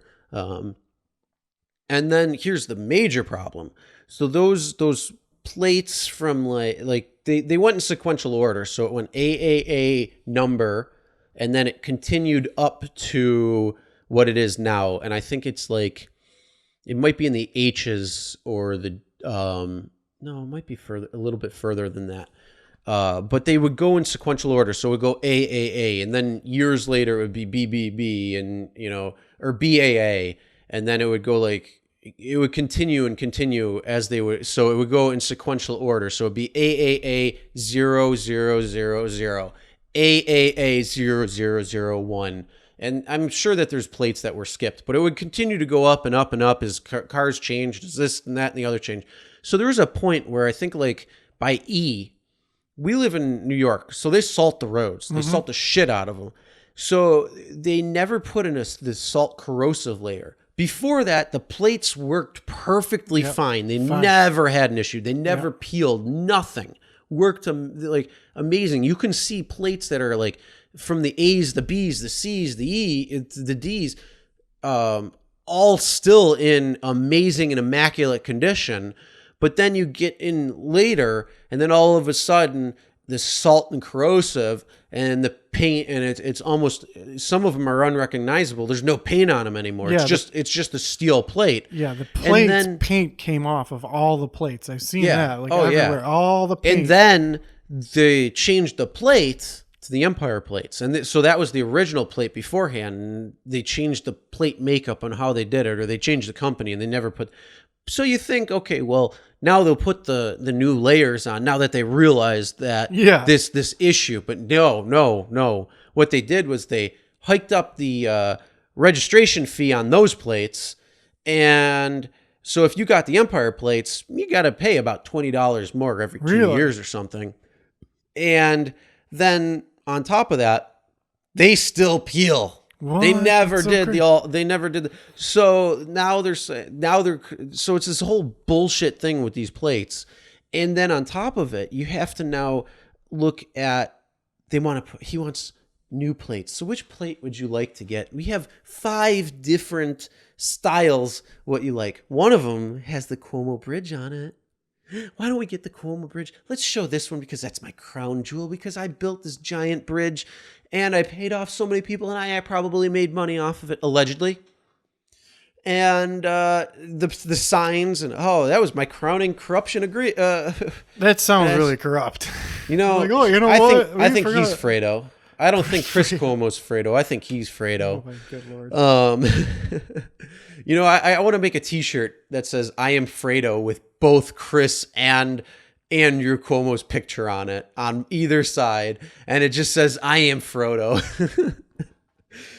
But yeah, it's bullshit, and it's a money grab. So that's the whole thing. Like, again, now let's look at these cashless tolls. They want to do cashless tolls in the entire state by I think it was by 2020 or 2021 or something. So very soon they want to transition everybody. So they're going to be cutting out all the labor because they don't need any toll collectors anymore because everything's going to go cashless. So if that's the case, and now you're printing out thousands upon thousands of mailers and mailing that all out, and I thought we were supposed to be a little equal-friendly. So well, that too. But my now other we need issue to print is it that, out, and then we need to mail it. Then we need to get the gas to the from the print to the place, and then to you, and then you got to mail it, either pay it through whatever means, and then there's probably a surcharge that you have to pay. That's and all my this question. Bullshit. So here's the thing. That's the other issue is that, first of all, I don't agree with tolls in the first place. No. Like that should be included in some kind of taxes or something that we all have to pay to be able to drive on the roads. I'm sure we're paying Gas for tax, something, everything. Whatever. There's no reason for tolls in the first place with these buildings where people are like, you need to pay me to go through here. I never understood that. I don't get it. And nobody's ever going to be able to explain it to me where I'm like, oh, that makes sense. It doesn't make any sense. Get rid of them. I can understand like the Grand Island Bridge. Oh, we're paying for the bridge. Okay. So how long do you expect it? We should have it paid off in about a year and a half. Okay. You're going to pay it off in a year and a half. That means the toll will be done in a year and a half. Yeah, exactly. Not 60 years later or whatever it's at now. But why aren't those included? Everything needs maintenance and bridges. We need bridges and roads. Why isn't that included in infrastructure? Yeah. I mean, that's what you're getting. Yeah. And so I get it. And our then, infrastructure is decrepit. Yeah. Well, my second problem is that I don't want to wait a month and a half or a week or even a day to pay that toll. I should, if I have to pay it, here you go. I pay the toll. I go on my way. I don't want to wait for it in the mail, and then all of a sudden it comes a week later. In the mail? I mean, we all know that the mail fucks up. Yeah, or if people, I know plenty of people who moved, they don't have their mail forwarded to their new place. What if they don't get it in the mail? I think that's the point, is that the people who don't get that thing or don't pay it, they're probably going to be charged a ridiculous fees fee. and it's $50. See, that's it's a $50 charge, and that's the game. Did I? No, hold on. I think I might. No, because it was a Facebook post that I saw the other day. Actually, I think it was yesterday when I was going through. I'm not going to find. I don't know who the fuck wrote it, but they were talking about how they had 6 tickets, and they got, or they were supposed to go through 6 tolls. And I don't know, something happened where I don't know if they didn't pay it or whatever it was, but then they got a thing in the mail that said you owe $306. That's crazy. $1 for each toll, and then $50 surcharge because you didn't pay your toll. See, that's now you owe $306 for the real $6 that you should have fucking paid in the first place. Yeah. Which, hey, guess what? If you still had that motherfucker who was collecting that damn dollar, you'd have had it. That's the game. I and get then, it now. On top of it, Canada doesn't have to pay. Because what are they going to do? They're not going to... They're in a different country, and we're so close to Canada. You got the bridges. They're just going to be... Fuck it. Yeah, that makes perfect sense. So how are you going to collect from Canada? Yeah. Even other states, like interstate travel. That I'm are sure coming, they'll like, get them to other states for sure. I mean, but are they really going to pay it? Like, who gives a shit? Like, I'd be like, I'd wipe my ass with them. Be like, oh, fuck guess off. what? You don't have a license anymore. But it wouldn't matter in New York State. Yeah. They can't, because New York State can't go into other states and say, we're suspending your license. Really? They have no authority. So like if you, and that's the same thing like with any other state. So they have to honor other states' license, but they don't oblige by it. So like New York State has like a no tint policy law. Yeah. But like in Arizona, you have to have tints. So if you're driving through here, they can't make you take the tints off. They have to honor the law that's in Arizona because that's their law. They're able to put that because it's the fucking desert. It's sunny 85% of the time. And it cools down. So you can have the darkest fucking tint. If you're driving through, they can't do anything about it. It's the same thing like with front plate and rear plate. You like, some states don't have front plates, other states do. Yeah. And then what's the other? But if you get a ticket in one state, that could be a certain offense or, points on your license. They can't put that into the other state because they don't have the same authority. They don't have any authority that other state does. So is it along the same lines of, like, let's say you take the red light, right? And you change the timing of the red light, the red, yellow, green. Yeah. And there's a red light camera that's there. You put a camera there, and you change the timing so it's mathematically impossible for you to stop in time. Mm-hmm. And, I mean, this is a case that's well documented. They shorten it because... They shorten it. The problem... Okay, red light cameras are a whole different beast because, yes, they'll get the money because people are normally running. But then when people realize, oh my God, this is a actual red light camera, now they're slamming on the brakes and they're causing rear end collisions to go up in those intersections. Yeah. And then they're cutting the yellow timer down. So then, it brings up that point where they're because it costs so much money to run these things.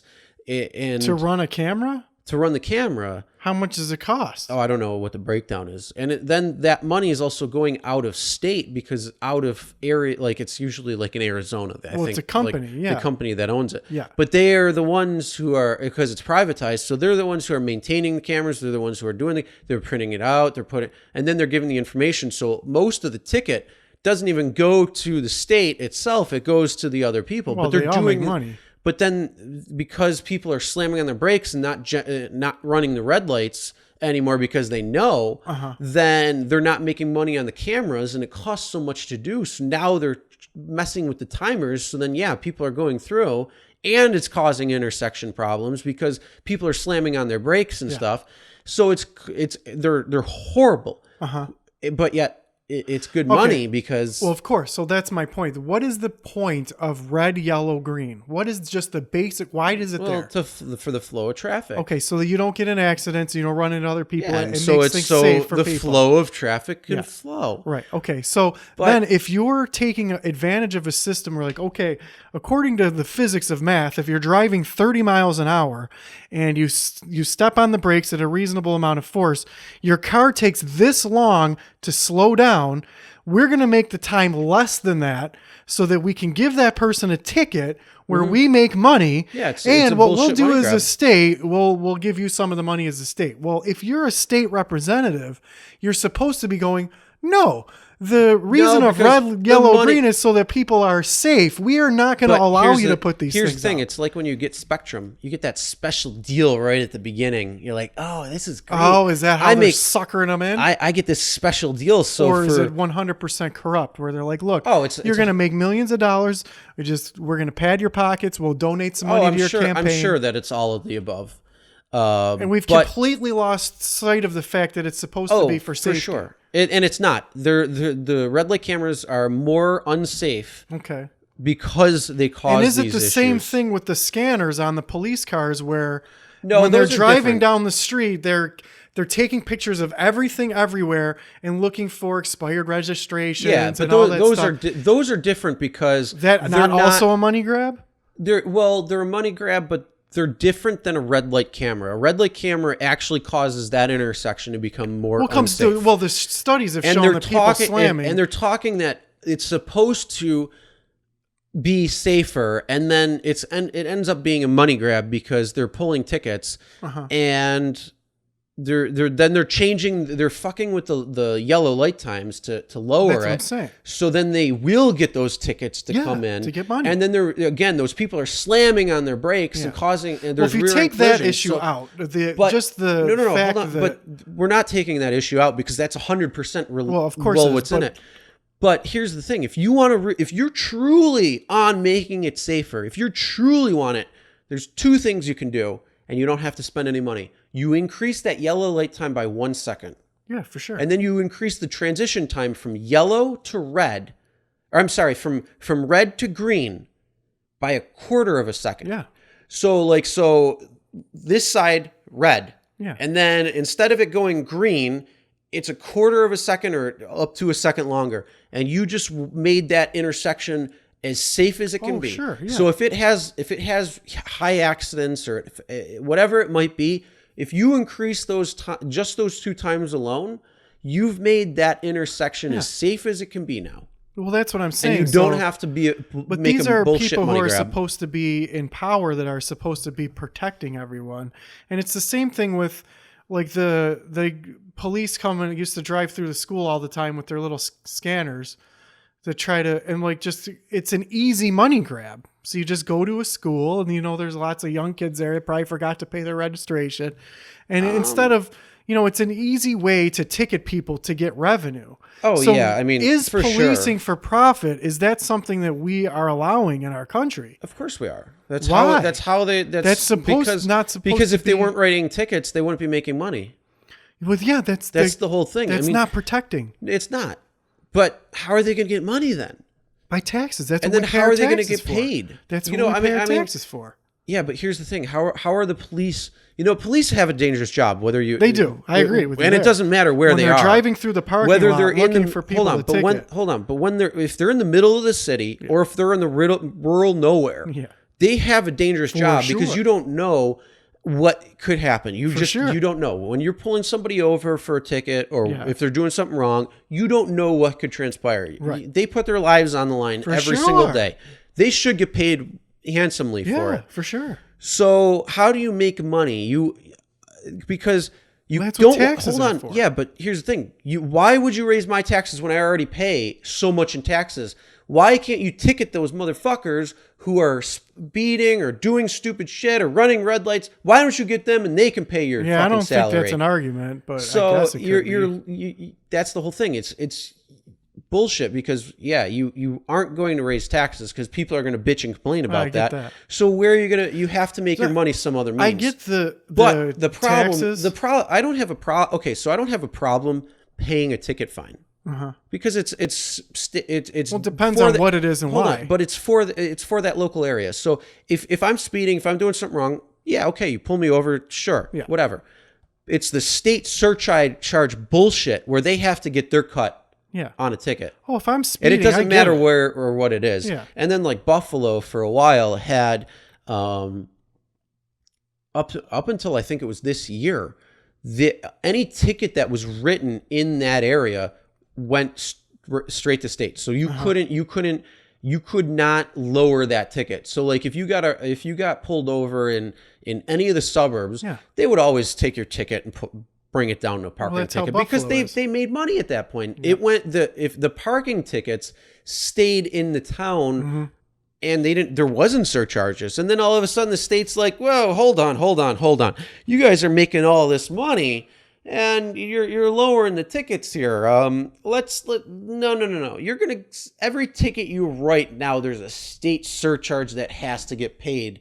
So now it's $50 on top of that. So your parking ticket, if you're lowering it down to 2 parking tickets, that's 2 times the $50 surcharge. So that motherfucker now, instead of them paying $25 a ticket, now has to pay $150 a ticket, or for both tickets, because that state surcharge slapped them. Because if you ever look at it, most of the time the parking tickets usually aren't that much. So it's the fucking state surcharge that brings it up. Nothing that you said was in the scope of protecting public safety. It's money. It's money. Getting money. Okay. Now that's corruption. It's a tax. Yeah. It's an unknown tax. Yeah. And then budgets. This is the best thing. Budgets account for budgets account for the money that is brought in by tickets. That's so crazy. So your local budget is brought about including the money that they expect to make for pulling people over. Well, another common one is when it starts to get to be fall, and you're not supposed to park on the street, and let's go and ticket everybody for not parking in the street.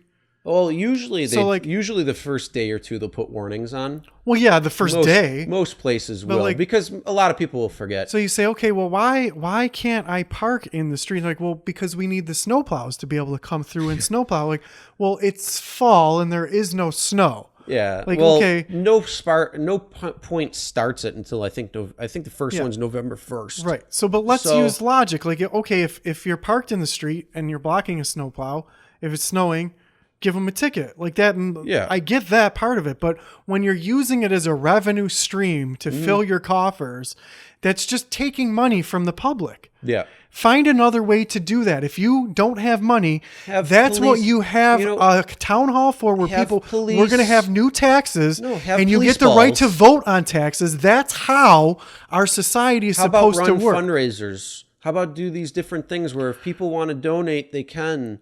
Well, that too, I mean, but there's a lot of other essentially, ways. Yeah. But yeah, it's become a money grab. But that's also because the state's like, oh, well, we're only giving you this amount of money. But here's the craziest thing. So you know about the Buffalo cops positions, right? No. Okay. With their cars? No. Okay.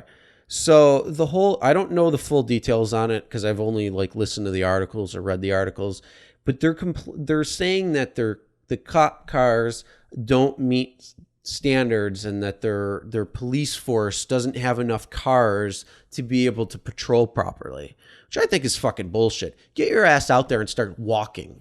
When was the last time you've seen a Buffalo cop walking that's not in Chippewa, Allen, or the bar districts, that you see a cop walk or two cops walking around? I mean, have you ever see cops walking up and down Bailey? No. Yeah, I get it. You ever see cops walking up and down Seneca? No. Unless there's an event going on at one of the streets. Well, I mean, the whole thing is if you want these things and have a public vote, have everybody have the opportunity to come and say, yes, we'll vote for this, and have to have a majority wins. And that's how society is supposed to work. Now, whether that's the problem, everyone's supposed to have a vote. But again, the problem is, if we'll go back to that whole thing with choice. If you really have the choice, because they already know what the outcome is. The choice, they're making it seem like there's a choice, even though there really isn't. So you can canvass to a certain population and spin it one way to get the desired result, and then you can do that's it manipulation. Again, that's not what we're talking about. But it's still you're talking about having a town square meeting with a vote where, again, they can position themselves to either get people disinterested that don't want to come in, or that would voice their opposition to that. The same thing as rigging a red light camera. Yeah, and it's the same thing. It's all should be illegal. Well, it's not. You can't do this. This is not how we want our society to be run. Here's central norm. Yeah. Here's central norm. That means it's beneficial for the public and it's beneficial for the person. Yeah. So you're benefiting both at equal points. This is let's just say the perfect area to be in. Yeah. We're over here. Well, it's horrible. It's and that's where the norm is. That's where the norm is. We need money. But yet, if you go back to the norm, everybody's going to be up in arms. And you know that meme that pops up all the time with Joker, and it's like, oh no, this happens and nobody cares, and then this happens and everybody's losing their minds. Yeah. That's exactly what it is. And what the crazy part is, if you ever break down most of those, it's always about what the norm is to what the actuality or the best response, the best thing is. So it's the biggest one is somebody overseas dies at battle protecting our freedom and nobody bats an eye, but yet somebody comes in a terrorist takes out 26 soldiers and nobody bats an eye. A kid walks into a gun in Walmart and takes out 12 people and everybody loses their shit. It's wait, both of these are just equally as bad. Right, for sure. It's just one's so normal and one's not in the terms of all the details and the backgrounds of everything that it's crazy. Yeah. Well, it's they're just equally as bad. Yeah, people aren't logical. That's what the whole problem is. And then people in power take advantage of that. And they're just and it's through manipulation. Yeah. It's through different means.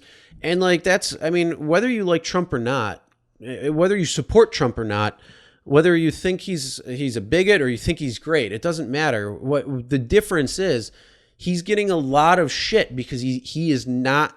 It doesn't matter what you agree or disagree on how he is as a president.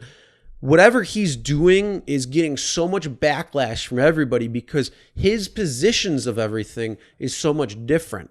So maybe here's the norm, the political norm. Here's maybe social norm or what's not social norm, but social expectations. And he might be over here. And that's where everybody's losing their shit because he's not in the norm of a true politician. Because the things that he's doing, some of the things that he's promised, he's doing. Like, if you want to admit it, or like I said, if you like him or not, some of the things that he's said he wanted to do on the campaign trail, he's doing. Like, they're building the wall, whether you agree with it or not. Well, here's my question. But when you have like all these different politicians that say this big game, like Obama came in and said, "Oh, I'm going to do all this, and we're going to change this, and we're going to make the inner cities better, and we're going to do blah blah blah blah blah." And you have all these people in the inner cities that are like, "That's awesome, yay, we're going to vote for you, we like you," and then all of a sudden they're like, "He didn't do shit." Yeah.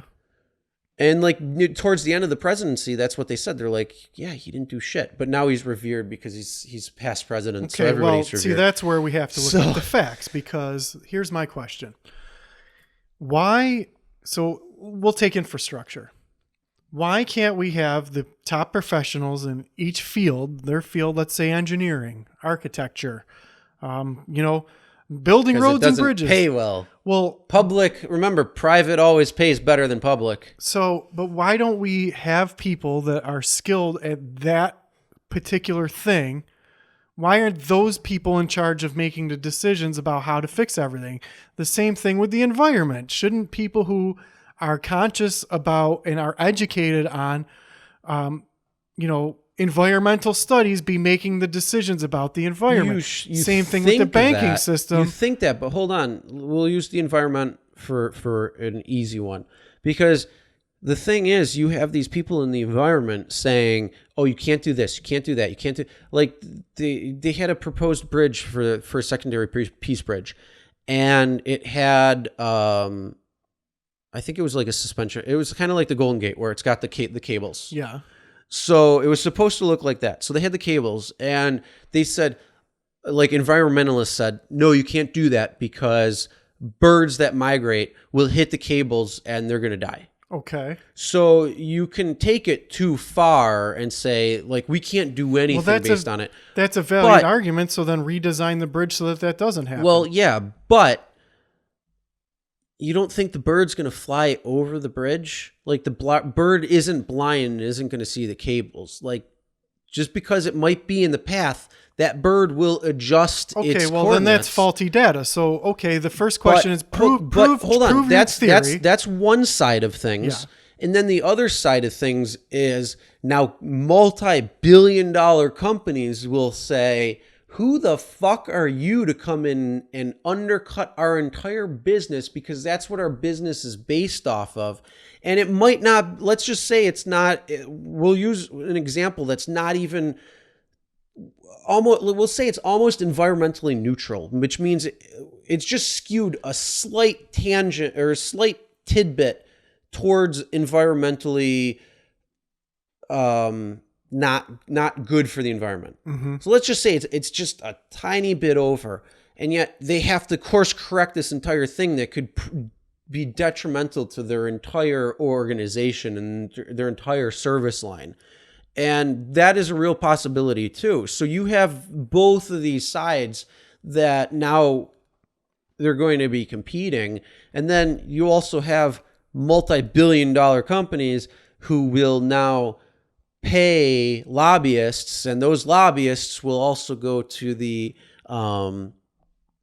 politicians and say, hey, well, that's again corruption. So that's what I'm saying. So, like, okay, so it's this your bird argument. Show me how many birds are going to be killed. If you prove to me that this is going to decimate the bird population, then we'll redesign the bridge so it doesn't decimate the bird population. Yeah, it's simple.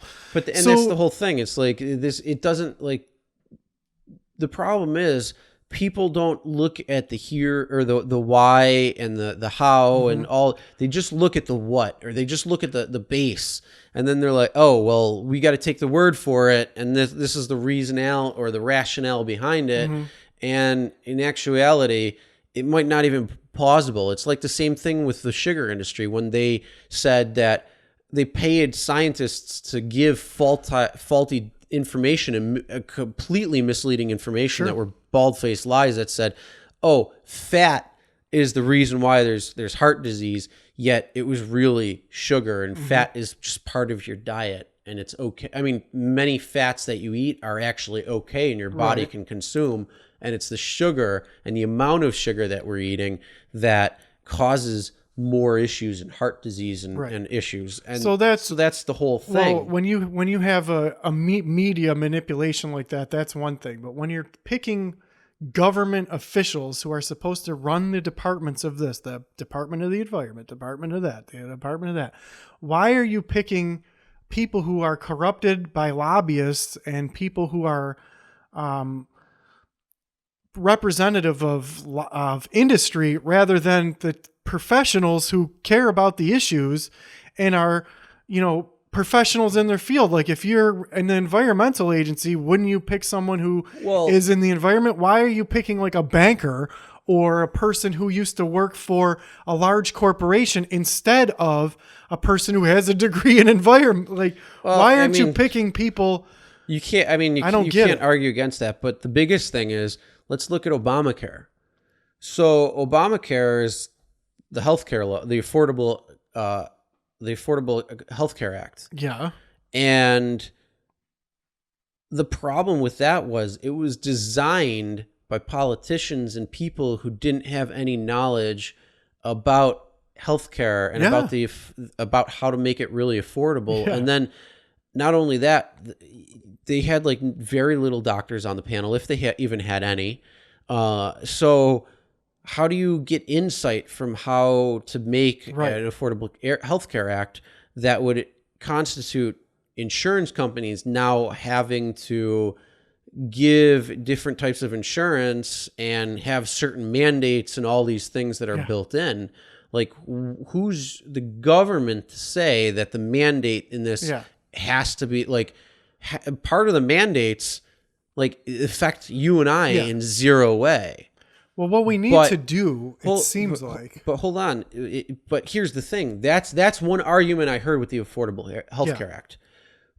But that's not even a question that should be asked. The real question is, how did it first come to where it is today? Exactly. And if you look into how the hospital, how does it cost $200 for a fucking Tylenol at the hospital? Exactly. How does it cost $800 for a saline bag that's $1.16 for the entire product? Yeah. How does it do that? And the reason is because insurance companies were born and came into being and said, why? Well, don't know, but they came into and said, all right, well, here's the thing. We're going to pay you, but you need to raise your rates so then we can make it look like we're giving a deduction, like giving it to the people cheaper. Yeah. So then they raised their rates, and now the people who have no insurance got fucked, and it just kept going up and up and up. And that's why we do have the best healthcare in the world for the most part. Says the people who live in the U.S. I've never heard that argument from anywhere else. No, says a lot of the people outside. I'm not talking about the cost of it. I'm just talking about the overall healthcare. Overall healthcare is the best in the United States because you need have a specialist. Like if you need, but that's what I'm saying. High end. That's what I'm saying. Not just general healthcare is horrible. No, what I'm saying is overall. So that's why you have a lot of Canadians who have the money that need to come over here for certain things that are coming over here and paying that. Yeah. So, and then same thing outside in other areas too. They're coming here for a reason. Now, certain things aren't allowed around here, like stem cell research and things like that. Yeah, you have to go elsewhere to find that. So you have to go to like maybe Costa Rica or Spain or other areas that allow it. But those are getting better and better outside the U.S. So yeah, there's places that are lacking, but overall, healthcare still is the best in the United States. how it goes No, about not them. overall, specifically. Like if you No, need, how we go. You're taking different factors and playing it in. I'm talking about the healthcare itself. yeah, Your doctor, the doctors here are trained better than anywhere in the no, world that's not that are coming correct. in. But the thing is, the reason why these healthcare costs are so high is because there's this back and forth between the insurance companies and the hospitals and the charging and the chargebacks and all this stuff that they're playing. And that's why surgery that might cost $246,000 here only costs $12,872 somewhere else in the country, or I mean in the world. And they're very comparable, meaning you're going to get just about the same level of care over here. So that's why a lot of these high-end insurance non-abil or where the insurance won't pay, people go outside the country to get it, and that's where you're bringing in this healthcare level. But overall, if you took the costs associated with everything and took it away, the U.S. would still be number one when it comes to healthcare. Only in very high end specific things, like things that require a lot of research and development, and like, you know, vaccines and things. But a normal thing, you broke your arm, you need your arm reset, you need surgery on your, you know, your rotator cuff. Generally the same in most industrialized countries. That's why, you know, it's a huge problem that you can, in fact, when I had medical issue, I would have been much better buying a ticket on an airplane to fly to Europe to get my medical problem fixed than to get it in the United States. So no, that's the whole thing. That's why I said, if you take costs out of it, that's the whole thing. You're still associating costs, and you just confirm that by saying, if I would have gotten a ticket and gone somewhere else, I would have been better off because of the costs. I would have had the same surgery that would have repaired me. But again, that's not what I'm talking about. I'm not talking about, you're taking costs that you have to take costs 100% out of it. Right. That means the level of care overall, including the specialized care and the basic care, is still better in the U.S., because you still have to take that specialized care into consideration, not allowing for costs to come into this. So the emergency room care and the hospital care and general practitioner care is reasonable here. Subjectively, there may be better places like Europe or Canada to get generalized care. The only thing that the United States excels in is research and development of and subjectively complex surgeries and training, but everything else where. So I just pulled up this meme. It popped up. It says on the top, Florida people, at least, and this is completely different from what we're talking about right now, but it ties into what we were talking about earlier. And this is just funny. So it says, Florida people, at least it's not snow. And it's showing a picture of a hurricane. Underneath, it says, New York people, at least it's not a hurricane. Yeah. So it's showing the different mindsets and how certain things are rationalized behind things. We have a natural disaster that comes every year. It's coming soon. So here's the thing, Chris. To a point. When you don't pay your your fire insurance or your police insurance, and you can't get help from the police, and you can't get, if someone comes over and something happens and there's a crime committed against you, but you didn't pay your police insurance and you can't get help from the police, or there's a fire, but you didn't pay your fire insurance and you can't get help for the fire, what do? I mean, we live in this system, which is crazy. I don't know what to do. But that brings up the whole point of a kid who has an allergic reaction needs to get that EpiPen that costs a ridiculous amount, but that druggie who just OD'd needs the Narcan to survive, and they get it for free.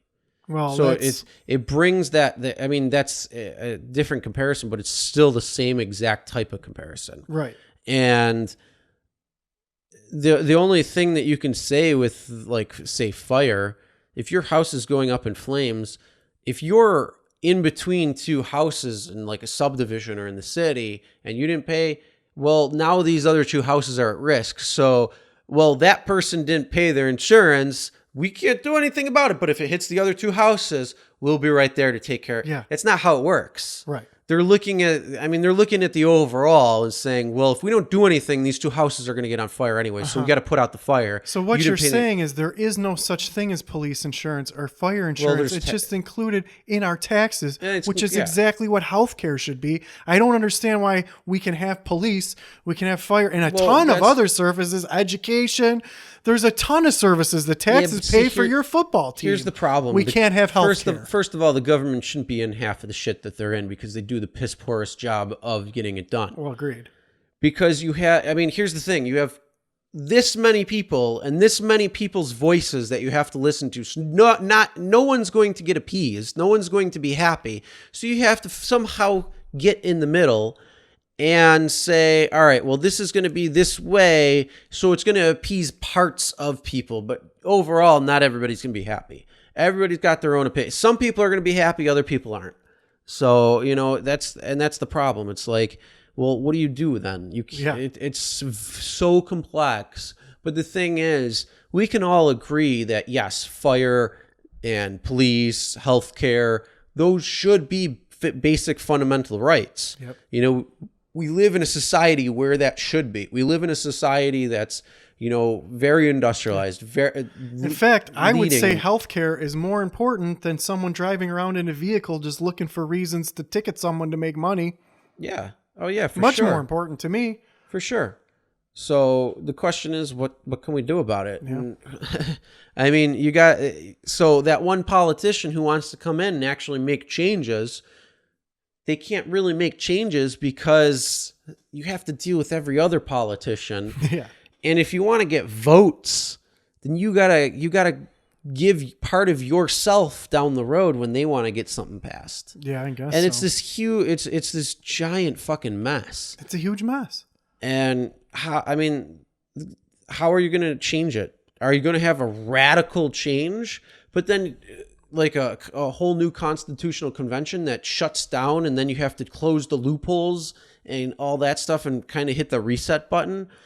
But the problem with that is, what about those people who are on this side of policy and then those people that are on this side of the policy? Now you're at the same exact thing again. So do we say, well, if you want to live in this part of the country, this is going to be how it's governed. So you got to move there. Yeah. But now you can't tell people that you have to move to go there. Yeah.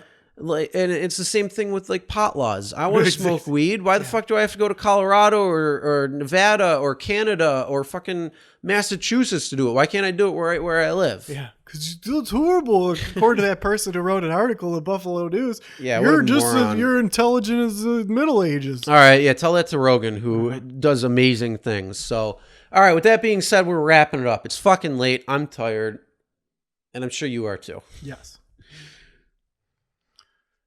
Well, so let's get our quote. This one is, remember then, there is only one time that is important. Now. Yes, it is the most important time because it is the only time when we have any power. Very true. Great. All right, guys. With that being said, that is the end of, I don't know, whenever you're listening to it. So that's the end of the podcast. Have a great rest of your day.